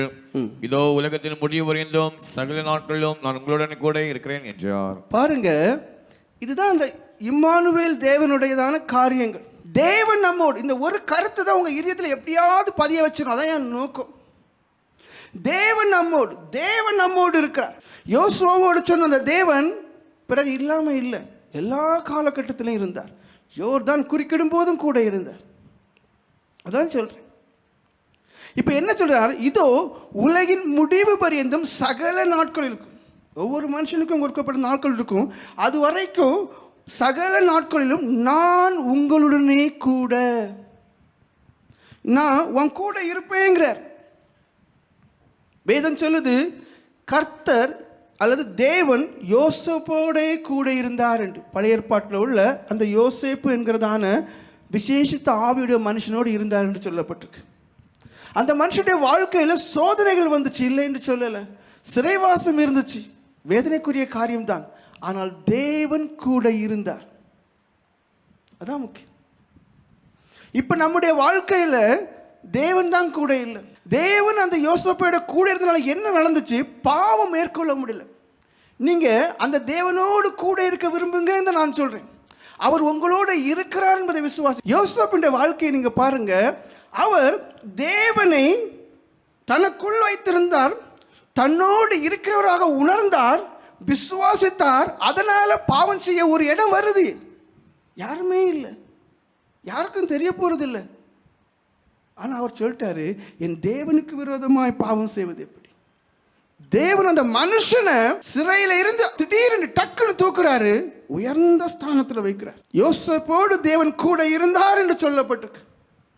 இப்போ அந்த தேவன் உங்களோடும் கூட இருக்கணும். ஏன்னா உங்களுடைய வாழ்க்கையில பாவம் கிரியை செய்து, உங்களுடைய வாழ்க்கையில பாவம் கிரியை செய்து. காரணம் என்ன? அவரை நீங்க வெளியே வச்சுட்டீங்க. பண்டிகைக்கு வந்திருக்கிறீங்க, அது கடமைக்கு வேற நீங்க தோணிச்சு வந்தீங்க, அவ்வளவுதான். ஆனா உங்களுடைய வாழ்க்கையில இருதயத்துல இருந்து தூரம் வச்சுட்டீங்க. அந்த தேவனை உங்களுக்குள்ள வைங்க, உங்களோடு வச்சிடுங்க. அப்ப தெரியும் என் கூட இருக்கிறார், நான் அவருக்கு துரோகம் பண்ண முடியாது. தேவன் தானியலோடு இருந்தார் என்று வேதம் சொல்லுகிறது. சிங்கங்கள் மேற்கொள்ள முடியல, துஷ்ட மனுஷர்கள் மேற்கொள்ள முடியல, அவனுடைய காரியம் எப்பொழுதும் ஜெயமா இருந்தது என்று இருக்கு. உங்களுடைய வாழ்க்கையில ஏன் ஆசீர்வாதம் இல்லை, ஏன் ஜெயம் இல்லை? தேவனை தூரமா வச்சுட்டீங்க பாருங்க. ஆனா அவர் உங்களோடு கூட இருக்க விரும்புகிறார்.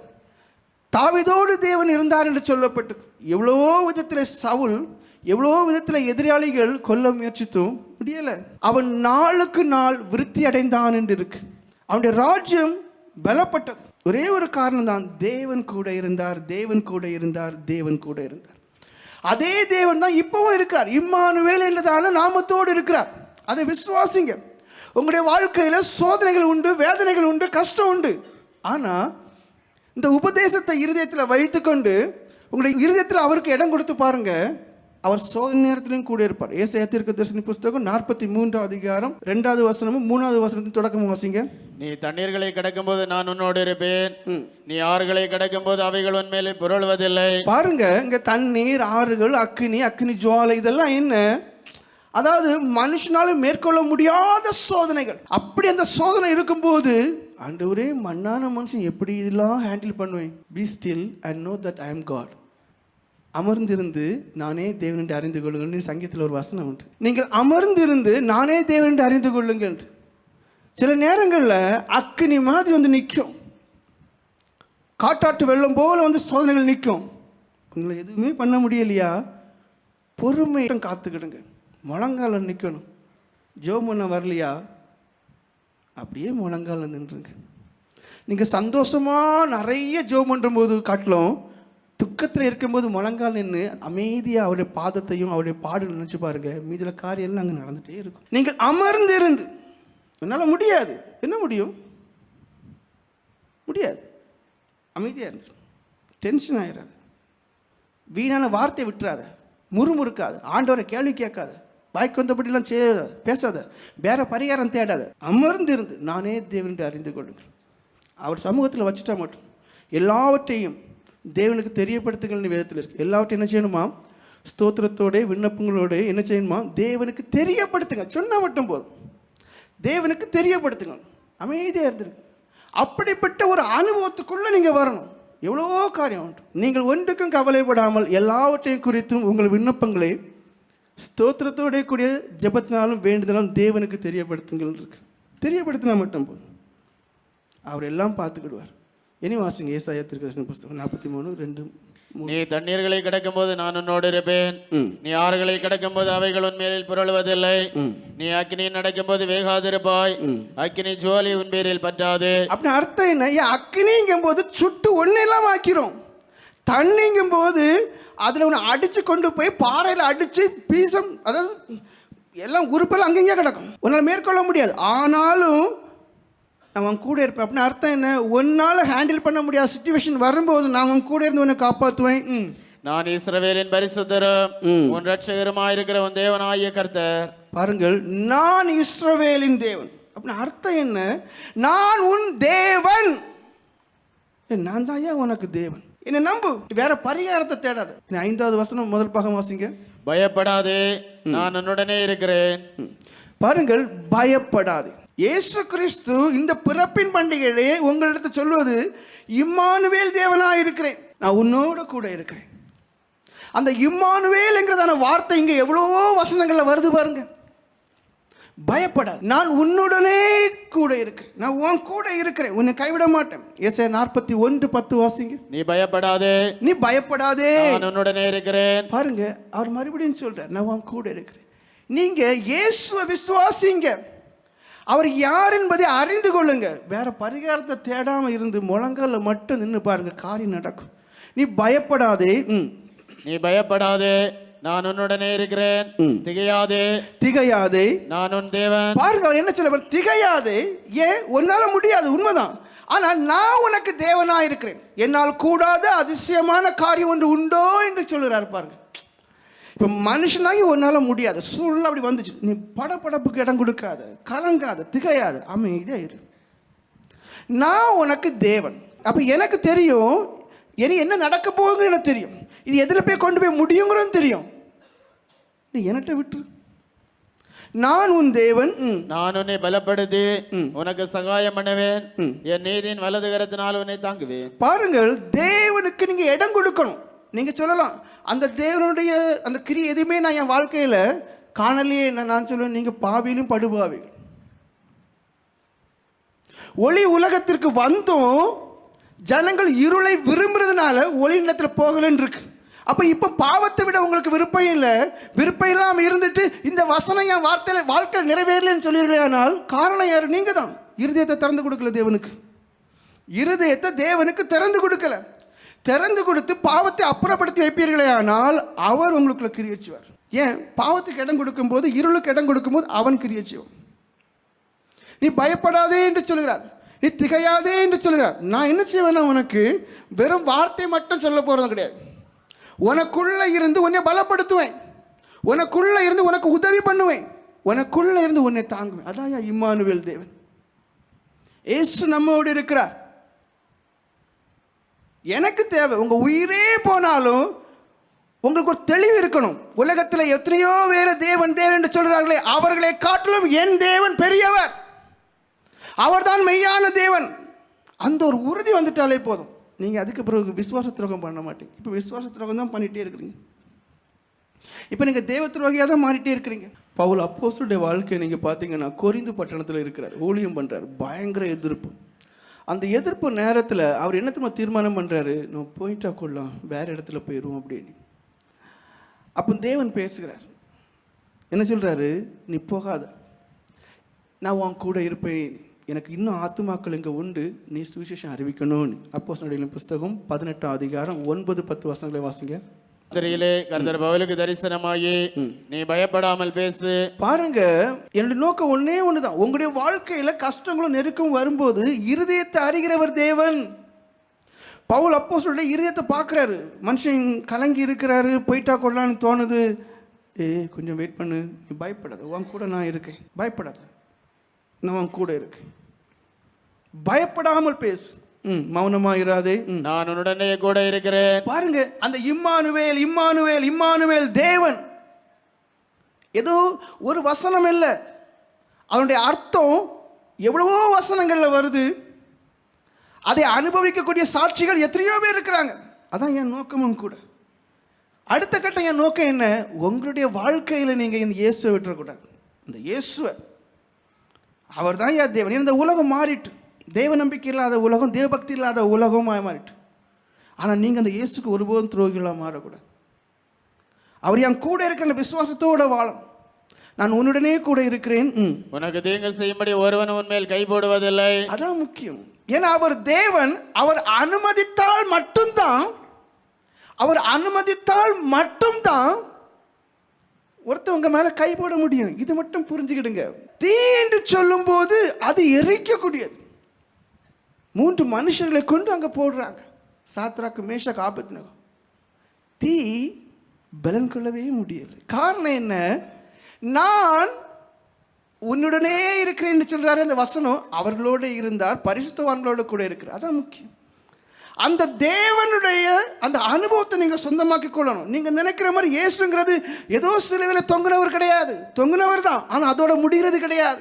அவர் சர்வத்திற்கும் மேலான தேவன், இம்மானுவேல் தேவன் நம்மோடு. அவர் அனுமதி கொடுத்தாதான் அடுத்த காரியம் நடக்கும். ஒருவனும் உன்மேல் கை போடுவதில்லை. ஆனா வேற சில இடங்கள்ல அடிச்சிருக்காங்க.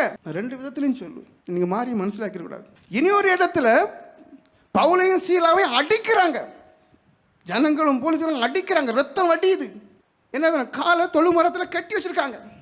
பிறகு என்ன ஆகுது, விடுதலை கிடைக்கும் போது ஆண்டோடைய அற்புதமான செயலை விடுவிக்கப்படுறாங்க. அந்த காவல்காரன் என்ன பண்றான், காவல்காரன் அந்த தலைவன் கால்களை காயங்களற கழுவுறான் இருக்கு, ரத்தம் வரத்தக்கவர் அடிக்கிறாங்க. ஆனா இங்க என்ன சொல்றாரு, இங்க நீ பயப்படாத, நான் வாங்க கூட இருப்பேன். விசுவாசம் வேணும். நீங்கள் விசுவாசிக்கிறார் இன்னாருன்னு உங்களுக்கு தெரியணும். ஏசாயா 41:10 வாசிங்க. நீ பயப்படாதே, நான் உன்னுடனே இருக்கிறேன். திகையாதே, நான் உன் தேவன். நான் உன்னை பலப்படுத்தி உனக்கு சகாயம் பண்ணுவேன். என் நீதியின் வலது கரத்தினால் உன்னை தாங்குவேன். பாருங்க, பயப்படாதுங்க, ஆனா நீங்க பரிசுத்தவானா இருக்கணும். பயப்படாதுங்க, ஆனா நீங்க பாவமற்றவர்களா இருக்கணும். பயப்படாதுங்க, ஆனா நீங்கள் தேவ பயம் உள்ளவங்களா இருக்கணும். பயப்படாதுங்க, ஆனால் நீங்கள் தேவ சுத்தம் செய்யக்கூடியவங்களா இருக்கணும். பயப்படாதுங்க, ஆனால் நீங்கள் தேவ நீதி செய்யக்கூடியவங்களா இருக்கணும். பயப்படாதுங்க, ஆனால் நீங்கள் தினமும் தேவனோடு பேசக்கூடிய ஜெபஜீவிகளாக இருக்கணும். இது ஒன்றும் கிடையாது, வசனத்தை மட்டும் பிடிச்சிக்கிட்டு எனக்கு நடக்கலைன்னா ஒரு காலம் நடக்காது. உங்களுடைய வாழ்க்கையில் நீங்கள் செய்ய வேண்டிய காரியமும் உண்டு. 23ஆம் சங்கீதம் 4ஆம் வசனம் வாசிங்க. அங்கே தாவீது ராஜா சொல்றார், மரண இருளின் பள்ளத்தாக்கில் நான் நடந்தேன். அப்படின்னு அர்த்தம் என்ன? என்ன சூழ்ந்த சோதனை தான், வேதனைக்குரிய காரியம்தான், கஷ்டமும் நெருக்கம்தான். ஆனால் அவைகள் மத்தியிலே நான் நடந்தாலும் கூட நான் எதுக்கு பயப்பட மாட்டேன், எதுக்குமே பயப்பட மாட்டேன். காரணம் என்ன? இம்மானுவேல் தேவன் என்னோடு இருக்கார். இதுதான் நீங்கள் விசுவாசிக்கணும். அப்போ ஏன் இந்த தேவனை எல்லாத்துலையும் அவரை நம்ப முடியலன்னு தான் நான் கேட்குறேன். இம்மானுவேல் தேவன் கிறிஸ்து பிறவை பண்டிகை கொண்டாட வந்திருக்கிறீங்க, ஆனால் உங்களுடைய வாழ்க்கையில் நீங்கள் அவரை தூரமாக வச்சுட்டீங்க. தாவீது ராஜாவை பாருங்க, நான் மரண இருளின் பள்ளத்தாக்கில் நடந்தேன். அப்படின்னு அர்த்தம் என்ன? மனுஷனுக்கு வாழ்க்கையில் எப்போவுமே உபத்திரவம் தான். அப்போ நான் சோதனைக்கு மேலே சோதனை வந்தாலும் தீமைக்கு எனக்கு இது வந்துருமோ அது நடந்துருமோன்னு சொல்லி நான் பயப்பட மாட்டேன். வரும்போது அவர் பார்த்துக்கிடுவார். அந்த ஒரு நம்பிக்கைக்குள்ளே தான் நீங்கள் வரணும். அந்த ஒரு தன்னம்பிக்கைக்குள்ளே தான் நீங்கள் வரணும். அந்த ஒரு விசுவாச ஜீவத்துக்குள்ளே தான் நீங்கள் வரணும். நான் மரண இருளின் பள்ளத்தாக்கிலே நடந்தாலும் பொல்லாப்புக்கு பயப்படணும். ஏதாவது வரதான் செய்யும், ஆனால் எது வருது எப்படி வருது எனக்கு தெரியாது. ஆனால் ஒன்று தெரியும், என் கூட தேவன் இருக்கிறாருன்ட்டு. அந்த இம்மானுவேல் தேவன் என்னோடு கூட இருக்கார். தேவரீர் என்னோடே கூட இருக்கிறீர். இங்கே தான் நீங்கள் வரணும், இந்த கட்டத்துக்கு தான் நீங்கள் வரணும். யாரு கூட இருந்தா பாருங்க, இயேசு. ஆனால் அவர் தேவன், இல்லாததை இருக்கிறவராக அழைக்கிறவர். கற்சாடியில் தண்ணியை விடுனார், தண்ணி எப்படி ரசமாக மாறும்? இம்பாசிபிள், அது முடியாத காரியம் தேவனால் முடியும். தேவனுடைய வார்த்தையினால் உருவானது ரசம். அது மதுரமாக இருக்கும், குடிக்க குடிக்க இன்னும் மதுரமாக தான் இருக்கும். அப்போ உங்களோட குறைவுகளை அவர் என்ன கூட இருப்பார். கடன் பிரச்சனையா, முதல் காரியம் நீங்கள் பாவத்தை விடுங்க. வியாதி பிரச்சனையா, இல்லை வீட்டில் பல சூழ்நிலை குழப்பத்தினுடைய காரியங்கள் இருக்குதா, பல பிரச்சனை இருக்குதா, வீட்டில் குறைவு கேட்டதான காரியங்கள் இருக்குதா, பாவத்தை விடுங்க. இருதயத்தை அவருக்கு திறந்து கொடுங்க, உங்கள் வாழ்க்கை மாறும். அடுத்தது, மரணத்தை குறித்து தான பயம் உங்களுக்குள்ள இருக்குமே, ஆனால் அதுவும் மாறணும். எபிரேயருக்கு எழுதின நிருபம் 2ஆம் அதிகாரம் 15ஆம் வசனம் வாசிங்க. ஜீவகாலமெல்லாம் மரண பயத்தினாலே அடிமைத்தனத்திற்குள்ளானவர்கள் யாவரையும் விடுதலை பண்ணும்படிக்கப்படியான. பாருங்க, இந்த உலகத்தில் உங்களுக்கு எல்லாருக்குமே தெரியும், இது நிலையில்லாத உலகம்னு உங்களுக்கு தெரியும். நிலையில்லாத உலகத்தில் நிலையானது என்ன தெரியுமா? 2 காரியம். ஒரு இடத்துல பிறக்கும் போது ஒரு இடத்துல மரணம் இருக்கு, புரியுதா? நிலையில்லாத உலகத்தில் நிலையானது 2 காரியம். ஆனால் அந்த நிலையானது மனுஷன் உணரலை. ஒன்று பிறப்பு, ஒன்று மரணம். பிறக்கும் போது மரணம் நடந்துட்டு இருக்கும், மரணம் நடக்கும்போது பிறப்பு நடந்துகிட்டே இருக்கும். இந்த நிலையில்லாத உலகத்தில் தான் யார் இருக்கா? மனுஷன் இருக்கான். அப்போ தனக்கு நேரக்கூடிய மரணத்தை குறித்து பயந்தே வாழக்கூடிய ஜனங்கள் ஏராளம் இருக்கிறீங்க. ஆனால் நீங்கள் உண்மையான கிறிஸ்தவர்களாக இருப்பீர்கள், ஆனால் மரண பயம் உங்களுக்குள்ள இருக்கக்கூடாது. ஒரு கேன்சர் பேஷண்ட், சின்ன பிள்ளை, சிச்சுவேஷன் ரொம்ப மோசமாகுது, ரொம்ப மணிக்கூர் போகாது. தாயாரை பார்த்து சொல்லுது, அம்மா என் பக்கத்தில் இருங்கம்மா, எனக்கு கஷ்டமாக இருக்குது அப்படின்னு. தகப்பனாரை பார்த்து சொல்லுது, அப்பா என் பக்கத்தில் இருங்க, எனக்கு கஷ்டமாக இருக்குன்னு. 2 பேருமே அந்த பிள்ளை படுக்கிற கஷ்டத்தை பார்த்துட்டு என் பிள்ளை எங்களை விட்டு போயிருமே என்று தானே எண்ணத்தோட அந்த இடத்த விட்டு தாண்டி ஓடி போய் அழுறாங்க வெளியில் போய். இந்த குழந்தை கூட்டு பார்த்து யாரும் வரல. ஏசப்பா நீர் என் கூட இருன்னு சொல்லிச்சு. இது ஒரு உண்மை சம்பவம். ஏசப்பா என் கூட இரு அப்படின்னுச்சு. கொஞ்சம் நேரம் கழிச்சு இந்த பிள்ளை காய சிரிச்சு பேசிட்டு இருக்கிறத பார்த்துட்டு தாயின் தப்புன்னு உள்ளே வந்தாங்க. இந்த பிள்ளை சொல்லுது, அம்மா நீங்கள் என் கூட வராண்டாம், ஏசப்பா என் கூட இருக்கார், நீங்கள் பயப்படாதுங்க, அவர் என்னை கூட்டிகிட்டு போய் வந்திருக்கார். அந்த மரண பயம் அப்படியே மாறி போகுது.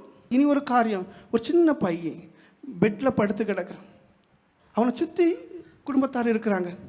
அந்த பையன் இங்கிலீஷில் அழகாக பாடுறான், bless the Lord O my soul, என் ஆத்மாவே கர்த்தரை ஸ்தோத்திரிங்கிறதான அந்த சங்கீதத்தை அந்த பையன் அவன் மரண தருவாயில் பாடிட்டே இருக்கிறான்.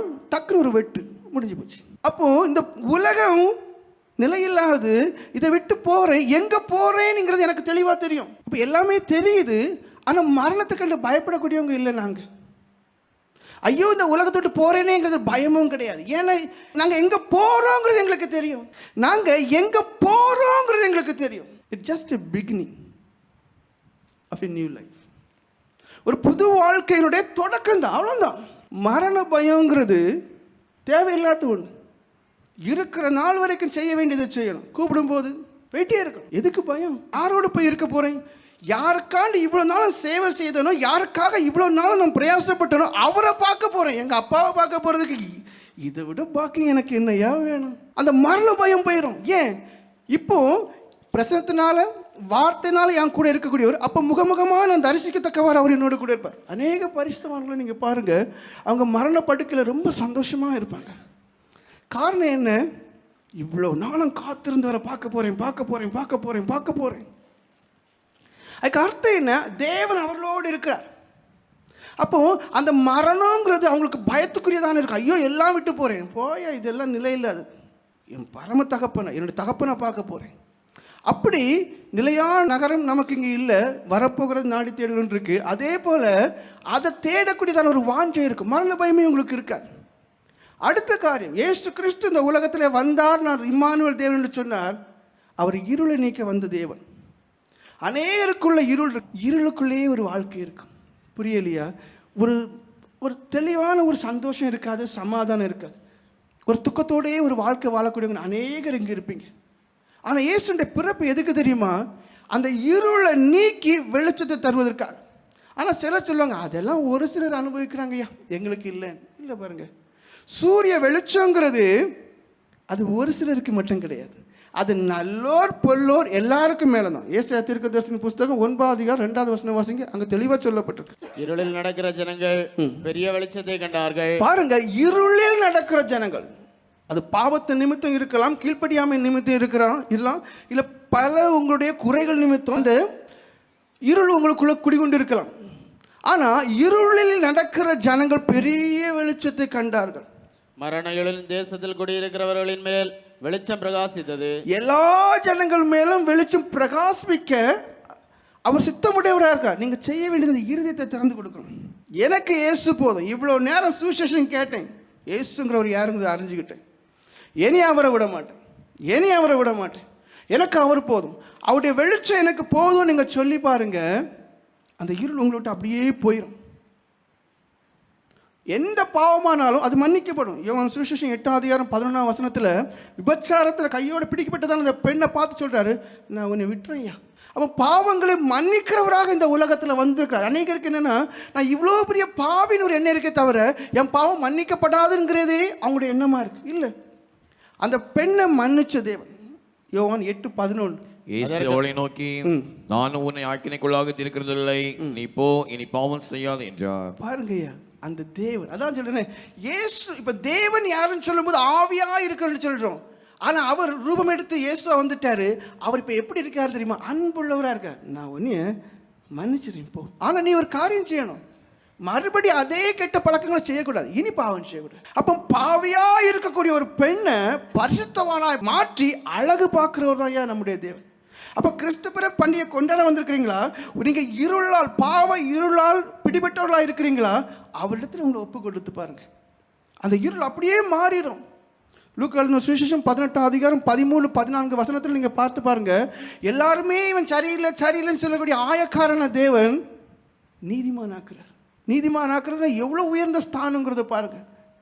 ஆனால் நீங்கள் செய்ய வேண்டியது எல்லாம் ஒன்று தான். நான் பாவி ஆண்டவர், நான் புது ஒரு வாழ்க்கை வாழ எனக்கு இறக்கன்னு சொல்லு. நிச்சயமா அந்த இருள் நீங்க வெளிச்சம் உண்டாகும். வாசிங்க.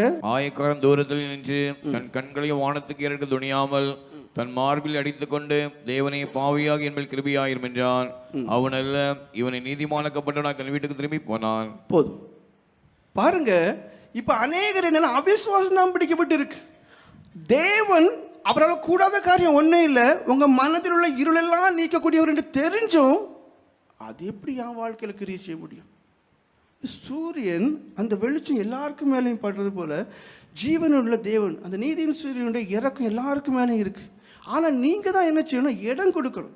1 தீமோத்தேயு 1:15 சொல்லுது, பாவிகளை ரட்சிக்க கிறிஸ்து இயேசு உலகத்தில் வந்தார் என்று.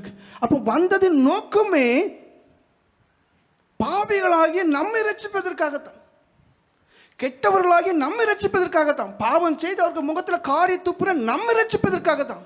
அதை விசுவாசித்து உங்களை ஒப்பு கொடுத்து பாருங்க, உங்களுடைய இருதயத்தை திறந்து பாருங்க, உங்களுடைய வாழ்க்கை அப்படியே மாறும். யோவான் சுவிசேஷம் 8:12 வாசிப்பீர்களே, ஆனால் நான் உலகத்திற்கு ஒளியா இருக்கிறேன் சொல்லப்பட்டு பாருங்க. உலகம் என்று சொல்லும்போது திரளான ஜனங்கள், உலகம் என்று சொல்லும்போது நம்ம எல்லாரும் தாயா. எனக்கு அந்த அனுபவம் கிடைக்காது, எனக்கு அந்த விடுதலை கிடைக்காது அப்படி சொல்லாதுங்க. வாசிங்க. மறுபடியும் இயேசு ஜனங்களை நோக்கி, நான் உலகத்திற்கு ஒளியா இருக்கிறேன். பாருங்கள், நான் உலகத்துக்கு ஒளியா. உலகம் திரளான 800 கோடிக்கும் அதிகமான ஜனங்கள் என்று சொல்றாங்க. என்ன சொல்றாரு பாருங்க, என்னை பின்பற்றுகிறவன், அதான் முக்கியம். இப்போ நீங்க என்ன செய்யறீங்கன்னா, ஆண்டவரே நான் இச்சையை விட மாட்டேன், பாவத்தை விட மாட்டேன், உமக்கு பிரியமில்லாத காரியம் எதையும் விட மாட்டேன், ஆனால் எனக்கு அனுபவம் வேணும். ஏன்னா அவர் என்ன சொல்றாரு, நான் உனக்கு ஒளி தரக்கு தான் வந்திருக்கிறேன், உன் இருளை நீக்க தான் வந்திருக்கேன், நான் சமாதானத்தின் தேவனாக வந்திருக்கிறேன். ஆனால் நீ என்னை பின்பற்றணும், இனி பாவம் செய்யக்கூடாது, நீ உன்னை எனக்கு ஒப்பு கொடுக்கணும். அப்படி செய்யும் போது இருளிலே நடவாமல் நீ என்ன செய்வா, உன்னுடைய வாழ்க்கையில் ஜீவ ஒளி அடைவா என்று. அதாவது ஒரு மின்சார வீட்டில் இருக்குது, வெளிச்சத்தில் இருக்கும், திடீர்னு என்ன ஆகுது, கரண்ட் போகுது. முதல் கட்டம் என்ன பண்ணுவோம், ஒரு மெழுகுவர்த்தியை கொளுத்தி சின்ன ஒரு வெளிச்சம் கிடைக்கும். ஆனால் அதுலேயே திருப்தி அடைந்து 2, 3 நாள் போயிடுவோமா? போக மாட்டோம். அப்போ அந்த பெரிய வெளிச்சம் வந்த பிறகு என்ன ஆகுது, ஒரு திருப்தி அடையுது. அதுதான் உங்களுடைய வாழ்க்கையில் நோக்கமாக இருக்கணும்.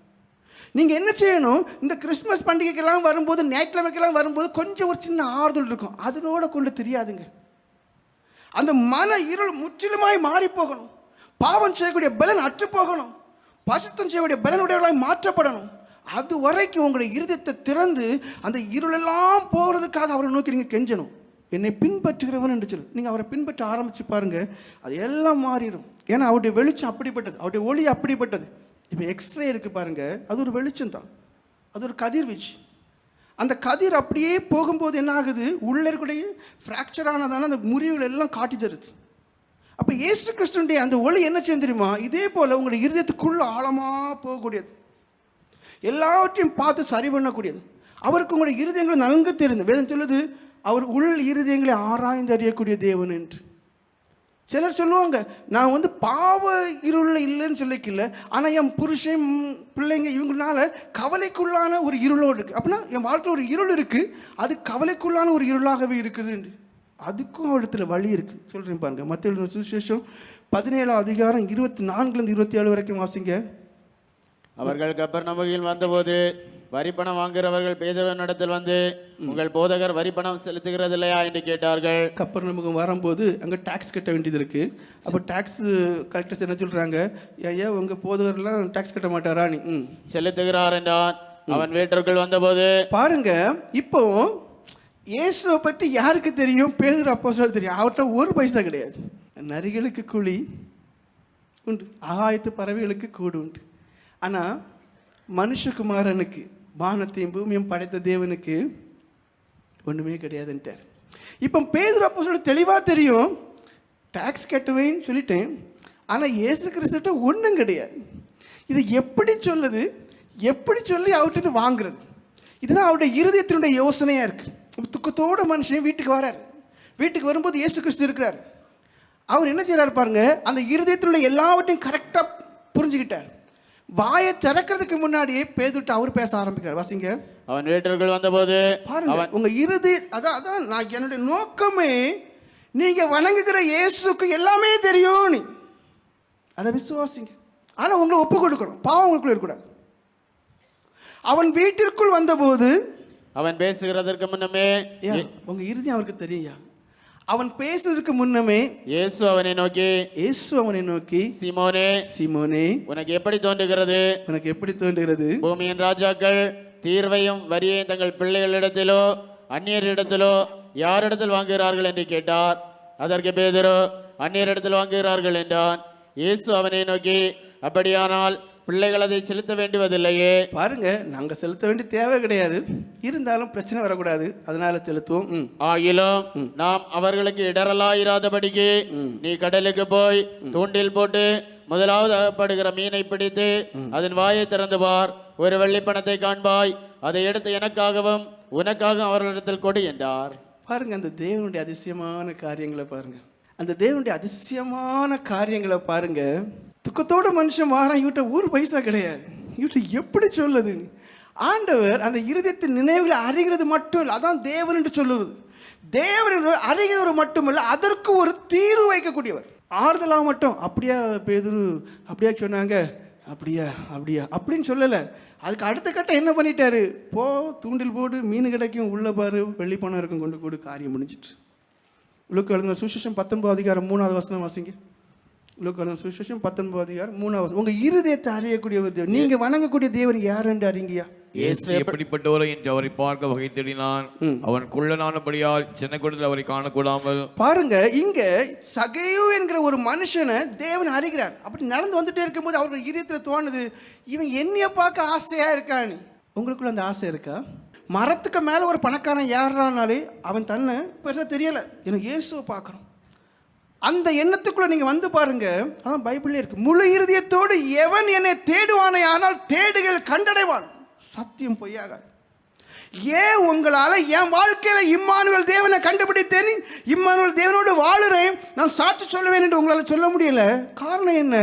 நீங்க முழு இருதயத்தோடு அந்த இம்மானுவேல் தேவனை தேடல. பாருங்க, சகைவு முழு இருதயத்தோடு தேடனா கீழே நடந்து போயிட்டு இருக்கும்போது அவருக்கு தெரிஞ்சு போச்சு, என்ன ஒருத்தர் முழு இருதயத்தோடு தேடிட்டே இருக்கான்னு. டே இறங்கி வா, நான் உன் வீட்டு போயிட்டு இருக்கிறது வேற இடத்துக்கு. நீங்கள் அதான் புரிஞ்சுக்கிடணும் தேவன் எப்படிப்பட்டவர். போயிட்டு இருக்கிறது வேற ஒரு இடத்துக்கு, வேற ஒரு நோக்கத்தோட போயிட்டு இருக்காரு. எல்லாம் கிடக்கட்டு, என்ன ஒருத்தன் தேடுறான், என்ன முழு இருதயத்தோடு ஒருத்தன் தேடுறான், அவனுக்கு தான் முக்கியத்துவம் கொடுப்பேன். அதுதான் தேவன். நீங்க முழு இருதயத்தோடு தேவனுக்கு முக்கியத்துவம் கொடுத்து பாருங்க, அவர் எல்லாவற்றையும் விட்டு விட்டு உங்களுக்கு செவி கொடுக்கக்கூடியவராகவே இருக்கிறார்.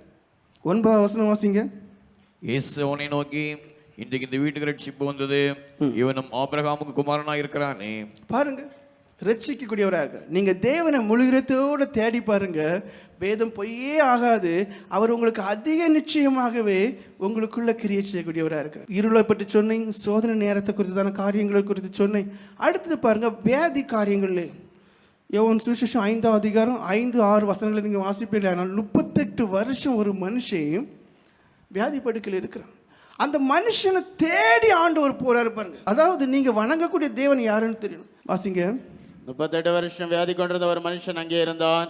படுத்திருந்த அவனை இயேசு கண்டு அவன் வெகுகாலமாய் வியாதியஸ்தன் என்று அறிந்து அவனை நோக்கி, சொஸ்தமாக வேண்டும் என்று விரும்புகிறாயா என்று கேட்டார். பாருங்க, சொஸ்தமாக்க பட விரும்புகிறாயா? இப்ப அநேகருக்கு எப்படின்னா, தேவனுடைய தெய்வீக சுகம் தேவை கிடையாது, சொஸ்தமாக்கப்பட விரும்புகிறாயா? இயேசுக்கு மேல உனக்கு விருப்பம் கிடையாது, இயேசுக்கு மேல விருப்பம் கிடையாது. அவர் குணமாக்குகிறவர் என்பது உனக்கு விசுவாசம் கிடையாது. இங்க பாருங்க, அவர் தேடி போறார். 38 வருஷம் படுக்கையில் இருக்கிற மனுஷனை தேடி போய், அப்படி அர்த்தம் அவன் வாழ்க்கையே வியாதிதாயா. அப்படிப்பட்ட மனுஷனை தேடி போய் சொல்றாரு, நீ சுஸ்தமாக நீ. அதுதான் ஜீவன் உள்ள தேவன், அதுதான் ஜீவன் உள்ள தேவன். நீங்கள் இயேசுவை விசுவாசிங்க. நான் யாரையும் தடை பண்ண போகிறதே கிடையாது. ஏன்னா உங்களுடைய விசுவாசத்தின் அளவு எப்படின்னு எனக்கு தெரியாது. ஆனால் தேவன் சுஸ்தமாக்கக்கூடிய 38 வருஷம் ஒரு மனுஷனுக்கு இப்படி இருக்கான், அவனை சுகமாக்குறார். லூக்கா 17:12-14 வரைக்கும் வாசிப்பீர்களே. ஆனால் அங்கே குஷ்டரோகியை குறித்து சொல்லப்பட்டு 10 குஷ்டரோகி. அந்த காலத்தில் குஷ்டரோகத்துக்கு மருந்து கிடையாது. அப்போ என்ன பண்ணுறாங்க பாருங்க, ஆண்டவரை பார்த்து கூப்பிடுறாங்க. அவர் என்ன செய்யறாரு? எனக்கு சித்தம் உண்டு, உனக்கு குணமாகுங்கிறார். 14 வசனம் வாசிங்க. அவர்களை அவர் பார்த்து, நீங்கள் போய் ஆசாரியர்களுக்கு உங்களை காண்பியுங்கள் என்றார். அந்தபடி அவர்கள் போகையில் சுத்தமானார்கள். கொஞ்சம் யோசிங்கய்யா, நீங்க வணங்குகிறவர், நீங்க விசுவாசிக்கக்கூடியவர் யார் என்று கொஞ்சம் அறிஞ்சுங்க. அப்ப அப்படிப்பட்ட ஒரு தோற்றமுடைய ஒரு மனுஷன் நடந்து போயிட்டு இருக்கும் போதே, நீங்க புரிஞ்சுக்கிடுங்க, நடந்து நான் போயிட்டு இருக்கும் போதே புது மனுஷன் நாகமான பார்த்து சொல்றாரு, தெரிஞ்சு நீ போய் 7 தரம் முங்கிட்டு எழும்பு நீ. ஆனா குளிச்சுட்டு இப்படி இப்படி எழும்புறேன், புது சரீரம், புது தோல். அவர் ஜீவனோடு இருக்கிறார். அதான் இம்மானுவேல் தேவன். ஆனா நீங்க விசுவாசிக்கணும். இப்ப அந்த விசுவாசத்தின் அளவுதான் உங்களுக்குள்ள இல்லை. வேதியா நோயா அவரை பரிகாரியாய் கொண்டு விசுவாசித்து பாருங்க, உங்களுடைய வாழ்க்கையில் அற்புதங்கள் நடக்கும். அடுத்த கட்டம், எத்தனையோ பேர் பிசாசினால் பிடிக்கப்பட்டு கஷ்டப்படுறீங்க, அவரை விசுவாசிங்க. நிச்சயமாக இம்மானுவேல் தேவன் அதிலிருந்து விடுதலை தருவார். 1 யோவான் 3:8 வசனம் வாசிங்க. அங்க சொல்லப்பட்டு பிசாசுடைய கிரியை அழிக்க வந்தேன். பாவம் செய்கிறவன் பிசாசினால் உண்டாயிருக்கிறான், ஏனெனில் பிசாசானவன் ஆதி முதல் பாவம் செய்கிறான். பிசாசினுடைய கிரியைகளை அழிக்கும்படிக்கே தேவனுடைய குமாரன் வெளிப்பட்டார். பாருங்கள், பிசாசுடைய கிரியை, நீங்கள் பிசாசுடைய கிரியை இல்லாமல் பயம் இல்லாதவர்களாக, அதாவது அவனால் பிடிக்கப்பட்டு அலக்கழிக்கப்பட்டு ஒரு பரிதாபமான ஒரு வாழ்க்கை, கண்ணு திறந்தா இருக்கும், அவன் வாரான் இவன் என்னை கொல்ல வாரான் அப்படியெல்லாம் சொல்லி கஷ்டப்படக்கூடிய ஒரு வாழ்க்கையோட வாழ்றதில் அவர் விரும்புகிறார். எத்தனையோ ஜனங்களை பிசாசின் பிடிகளிலிருந்து விடுவித்திருக்கார். லூக்கா 13வது அதிகாரம் 11-12 வசனங்களை வாசிங்க. அப்பொழுது 18 வருஷமாய் பலவீனப்படுத்த ஆவியை கொண்ட ஒரு ஸ்திரீ அங்கே இருந்தாள். அவள் எவ்வளவு நிமிரக்கூடாத கூனியா இருந்தாள். இயேசு அவளை கண்டு தம்மிடத்தில் அழைத்து, ஸ்திரீயே, உன் பலவீனத்தை என்று விடுதலையாக்கப்பட்டாய் என்று சொல்லி. பாருங்க, பிசாசம் வந்து உடம்ப கட்டி வச்சிருக்கிறான், கூனியா இருக்கு. டக்குன்னு பாருங்க, ஒரு வார்த்தை சொல்லும் போது அப்படியே மாறி போகுது. மார்க் எழுதின சுவிசேஷம் 5வது அதிகாரம் 2-5 வரைக்கும் வசனம் நீங்கள் வாசிப்பீங்கன்னா, கொடூரமான பிசாசு பிடிக்கப்பட்ட ஒரு மனுஷன். அவர் படவிலிருந்து இறங்கின உடனே அசுத்தாவியுள்ள ஒரு மனுஷன் பிரேத கல்லறையிலிருந்து அவருக்கு எதிராக வந்தான். அவனுடைய குடியிருப்பு கல்லறைகளிலே இருந்தது. அவனை சங்கிலிகளினாலும் கட்ட ஒருவனாலும் கூடாது இருந்தது. அவன் அநேகந்தரம் விலங்குகளினாலும் சங்கிலிகளினாலும் கட்டப்பட்டிருந்தோம். சங்கிலிகளை முறித்து விலங்குகளை தகர்த்து போடுவான். அவனை அடக்க ஒருவனாலும் கூடாது இருந்தது. பாருங்க, எவ்வளவு கொடிதான பிசாசுடைய கூடாரமா ஒரு மனுஷன் இருக்கிறான். சங்கிலி வரைக்கும் உடைச்சி போறான், ஒரு மனுஷனால ஒன்றும் பண்ண முடியல. ஆனால் அந்த மனுஷனை பார்த்து ஆண்டவர் ஒரு நொடியிலே குணமாக்குறாரு. பாருங்க, அவர் சர்வ வல்லமையுள்ள தேவன். அப்போ பிசாசின் போராட்டங்கள் இருந்தால் கூட அந்த இம்மானுவேல் தேவன் எப்படிப்பட்டவராக இருக்கார்? அவர் விடுவிக்கக்கூடியவராக இருக்கார். அவரால் கூடாத காரியம் ஒன்றுமே கிடையாது.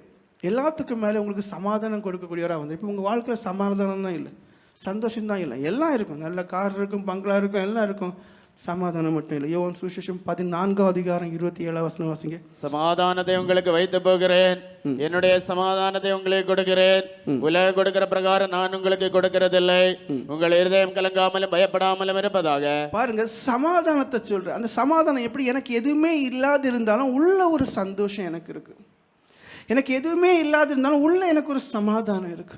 சமாதானத்தை உங்களுக்கு வைத்து போகிறேன். அது உலகம் கொடுக்குற பிரகாரம் இருக்காது. உலகம் எப்படி? என்ன பாருங்க, இன்னைக்கு கிறிஸ்மஸ் புது துணி போடும்போது என்னதான் கவலை இருந்தாலும் ஒரு சந்தோஷம் இருக்கும். நல்ல கேக்கு வெட்டி பிரியாணி அதெல்லாம் சாப்பிடும்போது சந்தோஷம் இருக்கும். இன்னைக்கு எல்லாம் பார்க்கும்போது சந்தோஷம் இருக்கும். இனி வீட்டுக்கு போய் தனிமையில் இருக்கும்போது ஒரு துக்கம் உண்டாயிரும். ஆனால் தேவன் தரக்கூடிய சமாதானம் என்ன? எனக்கு புது துணி இல்லை, வீட்டில் இருக்க வெட்ட கேக்கு இல்லை, சாப்பிட்றதுக்கு பிரியாணி இல்லை, எதுவுமே இல்லை. ஆனால் உள்ள ஒரு சந்தோஷம், இனம் புரியாத ஒரு சந்தோஷம், தேவனுக்குள்ளே வாழக்கூடிய ஒரு வாழ்க்கை, ஒரு சமாதானம், ஒரு சந்தோஷம், அந்த பரிசுத்தத்தில் வளர வளர வளர வளர, அதாவது அந்த மக்களுடைய முகத்தை பார்த்தா ஒரு சிரிச்ச முகம், ஒரு புன்னகை இருக்கும், அதில் ஒரு நிலையான ஒரு சந்தோஷம் இருக்கும். அதான் வாக்கு பண்ணிருக்கேன்னு சொல்றாரு. லூக்கா 2:14 வாசிங்க. உன்னதத்தில் இருக்கிற தேவனுக்கு மகிமையும் பூமியிலே சமாதானமும் மனுஷர் மேல் பிரியமும் உண்டாவதாக என்று சொல்லி தேவனை துதித்தார்கள். பாருங்க, பூமியில சமாதானத்தை கொடுக்க தான் வந்தார். எத்தனையோ ஜனங்கள் வாழ்க்கையில புருஷனை தொலைந்து, இல்லை பிள்ளைகளை தொலைந்து, வேலைகளை தொலைந்து, அதாவது ஒரு நிம்மதியில்லாத வாழ்க்கை எத்தனையோ ஜனங்கள் இயேசு கிறிஸ்துவிடத்தில் வந்து ஜெபம் பண்ண பிறகு பாருங்க, ஒரு முதல்ல அமைதி கிடைக்கும். அதுக்கு பிறகு என் வாழ்க்கை எல்லாமே முடிஞ்சுச்சுன்னு அவங்க ஒரு புது வாழ்க்கையை ஆரம்பிக்கிறாங்க. எத்தனையோ ஜனங்கள் பூமியில சமாதானத்தை கொடுக்கவே வந்து அந்த தேவனத்தில் வந்து ஆண்டவரேன்னு சொல்லும்போது அவர் ஒரு சமாதானத்தை கொடுக்குறார். அதுக்கு பிறகு அந்த உடைஞ்ச உறவுகள், நம்பிக்கையற்ற ஒரு வாழ்க்கை, அது எல்லாம் மறுபடியும் கட்டி எழுப்பப்படுது. அவருக்குள்ள சந்தோஷமாக வாழக்கூடியவர்கள் இருக்கிறாங்க. பூமியிலே சமாதானம் என்று சொல்லப்பட்டு அதை கொடுக்க தான் தேவன் வந்தார். எல்லாத்திற்கும் மேலாக இந்த உலகத்தில் தேவன் பிறந்ததன் நோக்கம் என்ன தெரியுமா? பாவம் இல்லாத ஒரு வாழ்க்கை, மறுபிறப்பு உடையவர்களாக. எசேக்கியேல் தீர்க்கதரிசியை பார்த்து தேவன் கேட்பார், இந்த எலும்புகள் உயிரடையுமா என்று. 37:3 வாசிங்க. அவர் என்னை நோக்கி, மனுபுத்திரனே, இந்த எலும்புகள் உயிரடையுமா என்று கேட்டார். அதற்கு நான், கர்த்தராகிய ஆண்டவரே, தேவரீர் அதை அறிவீர் என்றேன். பாருங்க, இப்போ உங்களுடைய வாழ்க்கையில் எப்படி இருக்கும்னா, நான் இவ்வளோ பெரிய பால், என் சிந்தனை ஃபுல்லாக பாவ எண்ணங்கள், என் பார்வை ஃபுல்லாக பாவ பார்வைகள், இச்சைக்குரிய பார்வைகள், நான் கேட்குறது எல்லாம் அடுத்தவங்களை குறித்த கேடான காரியங்கள், நான் பேசுறதெல்லாம் முழு கெட்ட வார்த்தைகள், நான் போகிறது எல்லாம் தப்பான வழிகளில், நான் செய்கிறதெல்லாம் அடியும் பிடியும் தான். அப்போ ஒட்டுமொத்த நான் துஷ்டன், துன்மார்க்கேன், பாவி. அப்போது அந்த மனுஷனை பார்த்து தான் நீங்கள் நினைக்கலாம், இப்படிப்பட்டதான ஒரு பாவி பரிசுத்தவானாய் மாற முடியுமா? இந்த எலும்புகள் உயிரடைய முடியுமா? எலும்புக்கு உயிரடைய வேண்டுமையானால் சதை தேவை. எலும்பு உயிரடைய வேண்டுமையானால் அதனுடைய எல்லா உறுப்புகளும் உருவாக வேண்டியிருக்கு. மேலே தோல் பொதிய வேண்டியிருக்கு, உள்ள உயிர் உண்டாக வேண்டியிருக்கு. முடியாத ஒரு காரியம், ஆனால் தேவனால கூடும். அதே போலதான் பாவியாக இருக்கக்கூடிய நீங்கள் பரிசுத்தமடைய முடியுமா என்றால் நிச்சயமாக தேவனாலே கூடும். நீங்கள் இடம் கொடுக்கணும். அதான் முக்கியம். 1 கொரிந்தியர் 6:9-11 வரைக்கும் நீங்கள் வாசிப்பீர்களே, ஆனால் கொடிதான பாவிகளை தேவன் நீதிமானாக்கியிருக்கிறார் என்று வேதம் சொல்லுது. வாசிங்கள். அநியாயக்காரர் தேவனுடைய ராஜ்யத்தை சுதந்தரிப்பதில்லை என்று அறியீர்களா? வஞ்சிக்கப்படாதிருங்கள். வேசி மார்க்கத்தாரும் விக்கிரகாராதனைக்காரரும் விபச்சாரக்காரரும் சுயபுணர்ச்சிக்காரரும் ஆண்புணர்ச்சிக்காரரும் திருடரும் பொருளாசைக்காரரும் வெறியரும் உதாசீனரும் கொள்ளைக்காரரும் தேவனுடைய ராஜ்யத்தை சுதந்தரிப்பதில்லை. உங்களில் சிலர் இப்படிப்பட்டவர்களாயிருந்தீர்கள். ஆயினும் கர்த்தராகிய இயேசுவின் நாமத்தினாலும் நமது தேவனுடைய ஆவியினாலும் கழுவப்பட்டீர்கள், பரிசுத்தமாக்கப்பட்டீர்கள், நீதிமான்களாக்கப்பட்டீர்கள். பாருங்க, வாசித்ததான எல்லாமே கீழ்த்தரமான பாவங்கள். ஆனா ஒரு பெரிய கூட்டமான ஜனங்களை தேவன் என்ன பண்ணிட்டாரு? அவருடைய இரத்தத்தினால கழுவுறார். நீங்க பிறப்பை கொண்டாட வந்திருக்கிறீங்க. உங்களுடைய வாழ்க்கையில மறுபிறப்பை நான் எதிர்பார்க்கிறேன். நீங்க பிறப்பை கொண்டாட வந்திருக்கிறீங்க. உங்களுடைய வாழ்க்கையில தேவன் மறுபிறப்பை பார்க்க விரும்புகிறார். நீங்க இதுவரைக்கும் எப்படி இருந்துட்டு போங்க, ஆனா இன்னைக்கு உங்களை ஒப்பு கொடுங்க. அந்த இரத்தத்தினால கழுவப்படுறதுக்கு ஒப்பு கொடுங்க. அவருடைய ஆவினால கழுவப்படுறதுக்கு ஒப்பு கொடுங்க. உங்களை பரிசுத்தமாக்கி அவர் பார்த்து அழகுபடுத்த விரும்புகிறார். உங்களை நீதிமான ஆக்கி நீங்கள் இந்த உலகத்தில் இனிமேல் பாவமான கிரியைகளை செய்யாமல் நீதியான காரியங்களை செய்து உங்களை குறித்து ஜனங்கள் சாட்சி சொல்வதை குறித்து தேவன் மகிமைப்படுத்த விரும்புகிறார். உங்களை ஒப்பு கொடுத்தா அது மிக விசேஷமான காரியம். யோவான் சுவிசேஷம் 10:10 சொல்லுது, நான் ஜீவனை கொடுக்கவும் ஜீவனை பரிபூர்ணமாய் கொடுக்க வந்தேன் என்று. வாசிங்க. திருடவும் கொல்லவும் அழிக்கவும் வருகிறானே என்று வேறொன்றுக்கும் வரான். நானும் அவைகளுக்கு ஜீவன் உண்டாயிருக்கவும் அது பரிபூர்ணப்படவும் வந்தேன். பாருங்க, கிறிஸ்து பிறப்பு பண்டிகை கொண்டாட வந்துட்டோம். மறுபிறப்பை தேவன் எதிர்பார்க்கிறார். அது எப்படிப்பட்ட அனுபவமாக இருக்க விரும்புகிறார் என்றால், நீங்கள் ஜீவனை உடையவர்களாகவும் அந்த ஜீவன் பரிபூர்ணம் உடையவர்களாக இருக்கவும் விரும்புகிறார் என்று இருக்கு. பூர்ணமான ஒரு அனுபவத்தில் 2 கொரிந்தியர் 5:17 சொல்லுது, புது சிருஷ்டின் அனுபவம் உடையவர்களாக நீங்கள் இருக்க வேண்டும் என்று. இப்படி இருக்க ஒருவன் கிறிஸ்துவுக்குள் இருந்தால் புது சிருஷ்டியாக இருக்கிறான், பழையவைகள் ஒழிந்து போயின, எல்லாம் புதிதாயின. பாருங்க, பிறந்ததின் நோக்கமே இரத்தம் சிந்துவதற்காக. பிறந்ததின் நோக்கமே நம் பாவங்களுக்கு தக்க கிரயத்தை கொடுப்பதற்காக. எல்லாம் எதுக்காக என்றால், நம் ஒவ்வொருவரையும் கழுவி சுத்திகரித்து புது மனுஷனாக. இதுவரைக்கும் நீங்கள் ஒரு மனுஷனாக இருக்கலாம். உங்கள் மனைவிக்கு உங்களை குறித்து தெரியலாம், உங்கள் பிள்ளைகளுக்கு உங்களை குறித்து தெரியலாம், உங்கள் தாய் தகப்பனுக்கு உங்களை குறித்து தெரியலாம், இல்லை உங்கள் புருஷனுக்கு உங்களை குறித்து தெரியலாம். ஆனால் இன்னைக்கு நீங்கள் ஜெபம் பண்ணிட்டு விடுவிக்கப்பட்டு நீங்கள் போகும்போது வித்தியாசமான ஒரு நபராக உங்கள் கூட இடைப்படக்கூடியவங்க உங்களை உணரணும். தாழ்மையில், பொறுமையில், நற்கிரியைகளில், அன்பில், எல்லாவற்றிலும் காண்பிக்கும் போது அவங்க சொல்லுவாங்க, இவங்களை நான் பார்த்த அதே நபர் கிடையாது, புது சிருஷ்டி, கம்ப்ளீட்டாக வேற மாதிரி. லூக்கா சுவிசேஷம் 2:15 வாசிங்க. தேவதூதர் அவர்களை விட்டு பரலோகத்துக்கு போன பின்பு மேய்ப்பர்கள் ஒருவர் நோக்கி, நாம் பெத்லெகேம் ஊருக்கு போய் நடந்ததாக கர்த்தரால் நமக்கு அறிவிக்கப்பட்ட இந்த காரியத்தை பார்ப்போம் வாருங்கள் என்று சொல்லி. பாருங்க, இங்க மேய்ப்பர்கள் என்ன பண்றாங்க? தூதர்கள் சொன்ன காரியங்கள் உண்மையா என்று பார்ப்பதற்கு போவோம் வாருங்கள் என்று சொல்றாங்க. இப்ப நீங்க என்ன செய்ய வேண்டியிருக்கு? நடந்ததான காரியங்கள் உண்மையா என்று அறியறதுக்கு வாருங்கள் போவோம் என்று சொன்னார்களே, அதே போன்று நான் சொன்ன எல்லா காரியத்தையும் நீங்கள் விசுவாசித்து அந்த இம்மானுவேல் தேவனை உங்களுடைய வாழ்க்கையில உடையவர்களாய் காணப்பட்டு வியாதியிலும் அவருடைய அன்பை ருசிக்க தெரியணும், சோதனையிலும் அவர் என்னோடு இருக்கிறார் என்று உணரவே தெரியணும். எல்லா நெருக்கங்களிலும் எல்லா காரியத்திலும் நீங்கள் என்ன செய்யணும்? அவருக்கு முதலிடம் கொடுத்து அவரை உடையவர்களாக நீங்கள் இருக்கணும். அதுக்கு மறுபடியும் சொல்கிறேன், திறந்த இருதயம் வேணும், விசுவாசம் வேணும். கடைசியாக நீங்கள் செய்ய வேண்டிய காரியமும் இருக்குது. கிறிஸ்மஸ் என்று சொல்லும்போது நிறைய காரியம் ஹார்டாக சொல்லிட்டு இனி லைட்டான காரியம் நீங்கள் செய்ய வேண்டியது இருக்குது. முதல் காரியம் துதிக்கணும். லூக்கா சுவிசேஷம் 2:14 வாசிங்க. உன்னதத்தில் இருக்கிற தேவனுக்கு மகிமையும் பூமியிலே சமாதானமும் மனுஷர் மேல் பிரியமும் உண்டாவதாக என்று சொல்லி தேவனை துதித்தார்கள். பாருங்கள், பரலோகத்தின் சேனைகள் பிறப்பு பண்டிகை என்று என்ன பண்றாங்க? துதித்தார்கள் என்று இருக்கு. இன்னைக்கு எவ்வளோ பேர் தேவனை துதிச்சிருப்பீங்கன்னு கேட்டால், இருதயபூர்வமாக அவர் எனக்காக பிறந்தார், என் இருளை நீக்குவதற்காக பிறந்தார், என் வாழ்க்கையில வெளிச்சத்தை கொடுக்க வந்தார் என்று சொல்லி ஸ்தோத்திரித்தவங்க எத்தனை பேர் இருப்பீங்கன்னு எனக்கு தெரியாது. ஆனால் பிறப்பின் நாளன்று தேவதூதர்கள் துதித்தார்கள் என்று இருக்கு. லூக்கா சுவிசேஷம் 2:20 வாசிங்க. அங்க மேய்ப்பர்கள் துதித்தார்கள் என்று இருக்கு. மேய்ப்பர்களும் தங்களுக்கு சொல்லப்பட்டதன்படியே கேட்டு கண்ட எல்லாவற்றுக்கும் தேவனை மகிமைப்படுத்தி துதித்து கொண்டு திரும்பி போனார்கள். பாருங்க, துதித்து கொண்டு திரும்பி போனார். அப்ப தேவன் சொல்றாரு துதிக்கணும். தேவனுடைய வசனம் சொல்லுது துதிக்க வேண்டும் என்று. துதிகளின் மத்தியிலே வாசமாக இருக்கிறது. நீங்க துதிக்க துதிக்க துதிக்க துதிக்க சாத்தானுடைய பலன் எல்லாம் தகர்ந்து போகும். எரிகோனுடைய அந்த கோட்டை எல்லாம் தகர்ந்து போச்சு. துதிக்க துதிக்க துதிக்க சாத்தான் பலன் கொள்ளவே முடியாது. அவன் ஒன்னெல்லாம் போயிடும். 50 சங்கீதம் 23 சொல்லு, ஸ்தோத்திர பலியிட என்னை மகிமைப்படுத்துறான் இருக்கு. அப்ப நீங்க என்ன செய்யணும்? இந்த நாட்கள்ல அவரை துதிக்கணும். உங்களுக்கு கஷ்டங்களும் நெருக்கங்களும் சோதனைகளும் வேதனைகளும் பெருக பெருக பெருகும் போது முழங்கால் நின்று என்னத்துக்குன்னே தெரியாம இருந்தா கூட ஸ்தோத்திரம் பண்ணி பாருங்க, செம்மையான ஒரு பாதை உங்க முன்னாடி அழகா உருவாக்கி எல்லாம் விசேஷமா வச்சுவார். அடுத்த காரியம் என்ன தெரியுமா? நீங்க கொடுக்கணும். மத்திய எழுதின சுவிசேஷம் 2:11 வாசிங்க. அவர்கள் அந்த வீட்டுக்குள் பிரவேசித்து பிள்ளையையும் அதன் தாயாகிய மரியாளையும் கண்டு சாஷ்டாங்கமாய் விழுந்து அதை பணிந்து கொண்டு தங்கள் பொக்கிஷங்களை திறந்து பொன்னையும் தூபவர்க்கத்தையும் வெள்ளை போலத்தையும் அதற்கு காணிக்கையாக வைத்தார்கள். பாருங்க, நீண்ட பிரயாணம் வந்து செலவு பண்ணிட்டு போறாங்க. ரொம்ப விலை மதிக்கக்கூடியதான பொக்கிஷங்களை கொடுத்துட்டு போறாங்க. கிறிஸ்துமஸ் கொண்டாடுறீங்களா? அப்போ கொடுக்கணுங்கிற மனநிலை இருக்கா? ஆனால் நீங்கள் கொடுக்கக்கூடியவங்களா இருக்கணும். கொடுக்கறதுனால நீங்கள் குறைஞ்சி போகிறதே கிடையாது. கொடுத்து கொடுத்து பாருங்கள், முதல்ல ஒரு சந்தோஷம் இருக்கும். ரெண்டாவது ரெண்டத்தனையாக திருப்பி தருவார். இது என்னுடைய விசுவாசம். நீங்கள் உதவி பண்ணி பாருங்கள், அவங்க உங்களை பார்த்து சிரிப்பாங்க. சிலங்க கண்ணீர் வந்துடும், சிலங்க நன்றி சொல்லுவாங்க, சிலவங்க சொல்லுவாங்க நீ நல்லா இருப்பாங்க. எல்லாமே உங்களுக்கு ஆசீர்வாதமாக இருக்கும். கொடுத்து கொடுத்து கொடுத்து பாருங்கள், அந்த கண்களை பார்க்கும்போது கண்ணீர் வரும். உங்களை தெய்வமாக பார்ப்பாங்க. அது உங்களுக்கு ஆசீர்வாதமாக இருக்கும். எல்லாம் எனக்கு தான் எல்லாம் எனக்கு தான் சேர்த்தா ஐஸ்வர்யனை பார்த்துருவோம். அட மதிகேடனே, உன் உயிர் இன்னைக்கு போகுது, நீ என்னையா செய்ய போகிறாங்க.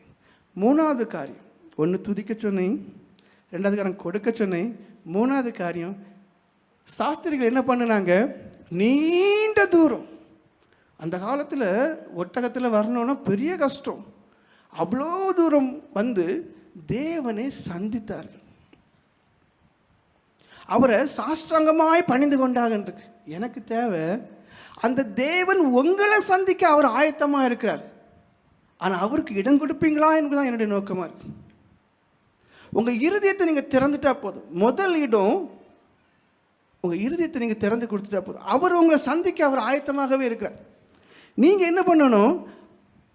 அந்த தேவனுக்கு இடம் கொடுத்துட்டு அவரை சந்திக்க நீங்கள் ஆயத்தமாக இருந்தால் மட்டும் போதும். சாஸ்திரிகளை பார்த்து ஞானவான்கள் என்று சொல்லப்பட்டு, காரணம் என்ன?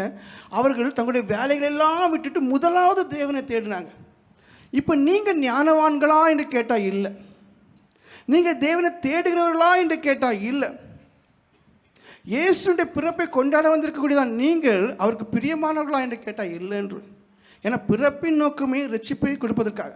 அப்போ ரட்சிக்கப்படாமல் நீங்கள் கிறிஸ்து பிறப்பு பண்டிகை கொண்டாடுவீர்களே, ஆனால் அந்த பிறப்பில் பண்டிகையை நீங்கள் கொண்டாடுவதில் தேவன் பிரியமற்றவர்களாக இருக்கிறார். உங்களுடைய பண்டிகையில் நான் அருவருத்து வெறுக்கிறேன் என்கிறார். அப்போ தேவனுக்கு பிரியமான பண்டிகை நீங்கள் கொண்டாட வேண்டுமே, ஆனால் நான் சொல்றது பாவத்தை விடுவேன். இன்னைக்கு நீங்கள் உங்களை ஒப்பு கொடுங்க. அவன் அந்த தேவனை சந்திக்கிறதுக்கு நீங்கள் என்ன செய்யணும்? ஆயத்தமாக இந்த காரியங்களை நீங்கள் செய்வீர்களே, ஆனால் அது உங்களுக்கு ஆசீர்வாதமான காரியமாக இருக்கும். தேவனை சந்திக்க நீங்கள் ஆயத்தமாக உங்களை நீங்களே கேளுங்க. சாஸ்திரிகள் கிட்டத்தட்ட 1.5 வருஷம் போல பிரயாணம் பண்ணாங்க. ஏன்னா பிறந்தது முன்னணியில், சந்திக்கும் போது வீட்டில். அப்போ அவ்வளவு தூரம் பிரயாசப்பட்டு தேவனை சந்திக்க வந்தாங்க. தேவன் ஜனங்களை சந்தித்து மீட்கொண்டு இருக்கு. அவரும் சந்திக்க வந்துட்டார். இம்மானுவேல் என்ற நாமத்தோடு அவரும் நம்மளோடு கூட இருக்க விருப்பப்பட்டு தான் இருக்கிறார். ஆனால் நீங்கள் இடம் கொடுக்கிறீர்களா? நீங்கள் இடம் கொடுக்கிறீர்களா என்றுதான் முக்கியம். ஏன்னா ஜனங்கள் இருளை விரும்புகிறார்கள், ஒளியினிடத்தில் வர விருப்பப்படலைன்னு வேதம் சொல்லுது. தேவ சமூகத்தில் இருக்கக்கூடிய ஒவ்வொருத்தங்களும் நீங்கள் கிறிஸ்து பிறப்பு பண்டிகையை கொண்டாடுவது தேவனுக்கு பிரியமான முறையில் இருக்க வேண்டுமே. ஆனால் முதல் காரியம், உங்களை என்ன ஒப்பு கொடுங்க. எனக்காக பிறந்தீர் அடிக்கப்படுவதற்காக, எனக்காக பிறந்தீர் ரத்தம் சிந்தப்படுவதற்காக, எனக்காக பிறந்தீர் ஜீவனை கொடுப்பதற்காக. இதெல்லாம் நீர் செய்து விட்டீர். அப்போ அதன் நோக்கம் என்ன? நான் பரிசுத்தமாக இருப்பதற்காக. இனிமேல் நான் பரிசுத்தமாக ஜீவிப்பேன் ஆண்டவர்னு சொல்லி உங்களை ஒப்பு கொடுங்க. லாசரு ஐஸ்வர்யவான் காரியம் இங்கே தான் நடக்குது, இங்கேயும் நடக்குது. ஐஸ்வர்யவான் யாருன்னு பேரே தெரியாது. லாசரு உலகத்தின் பார்வையில் அவன் பரதேசி, ஆனால் தேவனுடைய பார்வையில் அவன் விலமதிக்க முடியாதனால தான் தேவ ஆவியினால அந்த பரிசுத்தவான்கள் அதை எழுதும் போது அந்த உலகத்தின் பார்வையிலே பரதேசியாக இருக்கக்கூடியவனுக்கு தேவன் ஒரு பேரை போடுகிறார், லாசருன்னு எழுது.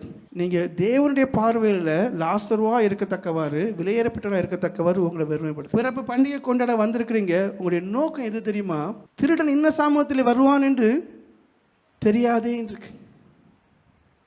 நீங்கள் ஜாக்கிரதையாக இல்லாத நேரம் தான் அவன் வருவான் என்று வேதம் சொல்லுது. மனுஷகுமாரனுடைய வருகமே அப்படியே இருக்கு. சுவிசேஷம் கேட்க வந்திருக்கிறீங்க, கொஞ்சம் தேவனுக்கு பயப்படுங்க. உல்லாசம், உற்சாகம், கொண்டாட்டம் நான் தடை பண்ணவே மாட்டேன். ஆனால் ஆயத்தத்தோடு இருந்து கொண்டாடுங்க. அது உங்களுக்கு அதிக பாக்கியத்திற்கு. இல்லை என்றால் நீங்கள் ஏமாற்றப்பட்டு கைவிடப்பட்டு போவீங்க. எனக்கு கேட்ட சுவிசேஷத்தை விசுவாசிங்க, உணர்வோட ஜோம் பண்ணுங்க. கர்த்தர் உங்களை ஆசிரியப்பாராக. ஆமேன். ஜெபம். மகா பரிசுத்தம் நிறைந்த எங்கள் பரமபிதாவே ஸ்தோத்திரம். அப்பா பிதாவே ஸ்தோத்திரம். நல்ல பிதாவே ஸ்தோத்திரம். உடைய இறக்கங்களுக்காகவுமே ஸ்தோத்திரிக்கிறோம். உடைய அன்பிற்காகவுமே ஸ்தோத்திரிக்கிறோம். எல்லையில்லாத உடைய கிருபைக்காகவுமே ஸ்தோத்திரிக்கிறோம். ஆசீர்வாதமான இந்த கிறிஸ்து பிறப்பு பண்டிகை ஆராதனைக்காகவுமே ஸ்தோத்திரிக்கிறோம். ஸ்தோத்திரிக்கிறோம். நீர்கூட்டி சேர்த்த எல்லா ஆத்துமாக்களுக்காகவுமே ஸ்தோத்திரிக்கிறோம். நீர் பேசி அறிவித்த திரு வார்த்தைகளுக்காகவுமே ஸ்தோத்திரிக்கிறோம். நடப்பித்த இரக்கமுள்ள கிரியைகளுக்காகவுமே ஸ்தோத்திரிக்கிறோம். நல்ல பிதாவே, உம்முடைய பிறப்பை எங்களுக்காக பாடுபடுவதற்காக, இரத்தம் சிந்துவதற்காக, ஜீவனை கொடுப்பதற்காக, எங்களோடு கூட இருப்பதற்காக பரமிதா, உண்மை மெய் தேவனாகிய உண்மை நாங்கள் அறிந்து எங்களுடைய வாழ்க்கையிலே உமக்கு பிரியமாய் ஜீவிக்க நீர் இங்கே இருக்கக்கூடிய ஒவ்வொருவருக்கும் கிருபை செய்ய முடியாது கெஞ்சிரும் பரமிதா. ஏதோ கடமைக்கு ஒரு பண்டிகையை கொண்டாடிவிட்டு இரவு கழியும் போது எல்லாமே காற்றோடு போனதா இல்லாதவனும் இந்த சுவிசேஷம் இருதயத்திலே பதியோ. இயேசுவே தேவன், அவர் மகாதேவனும் மெய்யான தேவனும் நித்திய ஜீவனை கொடுக்கக்கூடியவரும் ரட்சிக்கிறவருமாக இருக்கிறதை புரிந்து கொள்ளவும். பாவ இருளை நீக்கக்கூடியவர், சோதனையிலே கூட இருக்கக்கூடியவர், மரண இருளிலே கூட இருக்கக்கூடியவர், எல்லா வியாதி படுக்கையிலும் கூட இருக்கக்கூடிய தேவன் என்பதை புரிந்து கொண்டு எல்லாவற்றிலும் உண்மை சார்ந்து வாழக்கூடிய ஒரு வாழ்க்கையை கொடுக்கும்படி கெஞ்சிடும் பரமிதா. இந்த உலகத்திலே இன்றையிலிருந்து மறிக்கிற வரைக்கும், இல்லாவிடில் உம்முடைய வருகை வரைக்கும் ஜீவனுள்ள தேவனை ஒவ்வொருத்தங்களும் உண்மை சார்ந்து வாழ, இயேசுவை சார்ந்து வாழ. இயேசு தேவன், அவரால் கூடாத காரியம் ஒன்றுமில்லை. அவர் என் மீது இரக்கமுள்ளவராயிருக்கிறார். சகேயுடைய இருதயத்தை அறிந்த தேவன், பேதுரு அப்போஸ்தலனுடைய இருதயத்தை அறிந்த தேவன், எல்லாருக்கும் அறிந்து தீர்வை கொடுத்த தேவன், என் இருதயத்தின் நினைவுகளை அறிந்து எனக்கும் இறங்குவார் என்பதான உறுதியான விசுவாசமுடையவர்களாய் காணப்பட்டு உம்மை பிரியப்படுத்தி பரிசுத்த ஜனங்களாய் வாழ்ந்து பரலோகத்தில் பிரவேசிக்கக்கூடியவர்களாக இருக்க கிருபை செய்ய முடியாது கெஞ்சிரும் பரவிந்தாய். ரட்சிக்கப்படாத ஜனங்கள் எல்லாரையும் சந்திக்கும்படி கெஞ்சிரும். பின்மாற்றக்காரர்களை சந்திக்கும்படி கெஞ்சிரும். பரிசுத்த குறைவோடு காணப்பட்ட ஜனங்கள் பரிசுத்தமாக இதை பெற்றுக்கொள்ள கிருபை செய்தார். ஆவின் அபிஷேகம் பெறாத ஜனங்கள் ஆவின் அபிஷேகம் கொடுக்கும்படி கெஞ்சிரும். ஆராதனை வந்திருக்கிற ஜனங்கள் மற்றும் உலகத்தில் காணப்பட எல்லா ஜனங்களையும் நீர் பாவ சாப கேட்டுகளை விட்டுவித்து ஆசீர்வதிக்கும்படி கெஞ்சிரும். குடும்பத்தை ஆசீர்வதித்தல், குடும்ப வாழ்க்கையை ஆசீர்வதித்தல், செய்கிற தொழிலை ஆசீர்வதித்தல், இந்த பண்டிகை மூலம் வருகிற சகல ஆசீர்வாதங்களும் நிறைவாய் கிடைக்க கிருபை செய்தல். நல்ல பிதாவே, இன்று இரவும் இருமுடைய பிள்ளைகளோடு கூட இருந்து எல்லா காரியத்தையும் பார்த்துவிட்டு சந்தோஷமாய் சமாதானத்தோடு உடைய பாதுகாவலோடு தங்கள் வீடுகளுக்கு போகவும், இந்த நாளிலே இங்கே இருக்கக்கூடியதான ஜனங்கள் அடுத்த வருஷம் இந்த கிறிஸ்து பிறப்பு பண்டிகை கொண்டாடத்தக்கவாறு உம்மால் பாதுகாக்கப்பட்டவர்களாய் ஆவி ஆத்மா சரீரம் உம்மால் பாதுகாக்கப்பட்ட அனுபவத்தோடு காணப்படும் கிருபை செய்யும்படி கெஞ்சிரும் பரவிந்தார். அவர் மேலும் கிருபையாயிரும் இரக்கமாயிரும் அன்பாயிரும் தயவாயிரும். மீட்பர் இயேசுவின் நாமத்தில் ஜெபம் கேள் எங்கள் அன்பு நிறைந்த பரமபிதாவே. ஆமென். நம்முடைய கர்த்தராகிய இயேசு கிறிஸ்துவின் கிருபையும் தேவனுடைய அன்பும் பரிசுத்த ஆவியின் ஐக்கியம் நம்ம நேரோடும் சபையினத்தோடும் கூட இருப்பதாக. ஆமென்.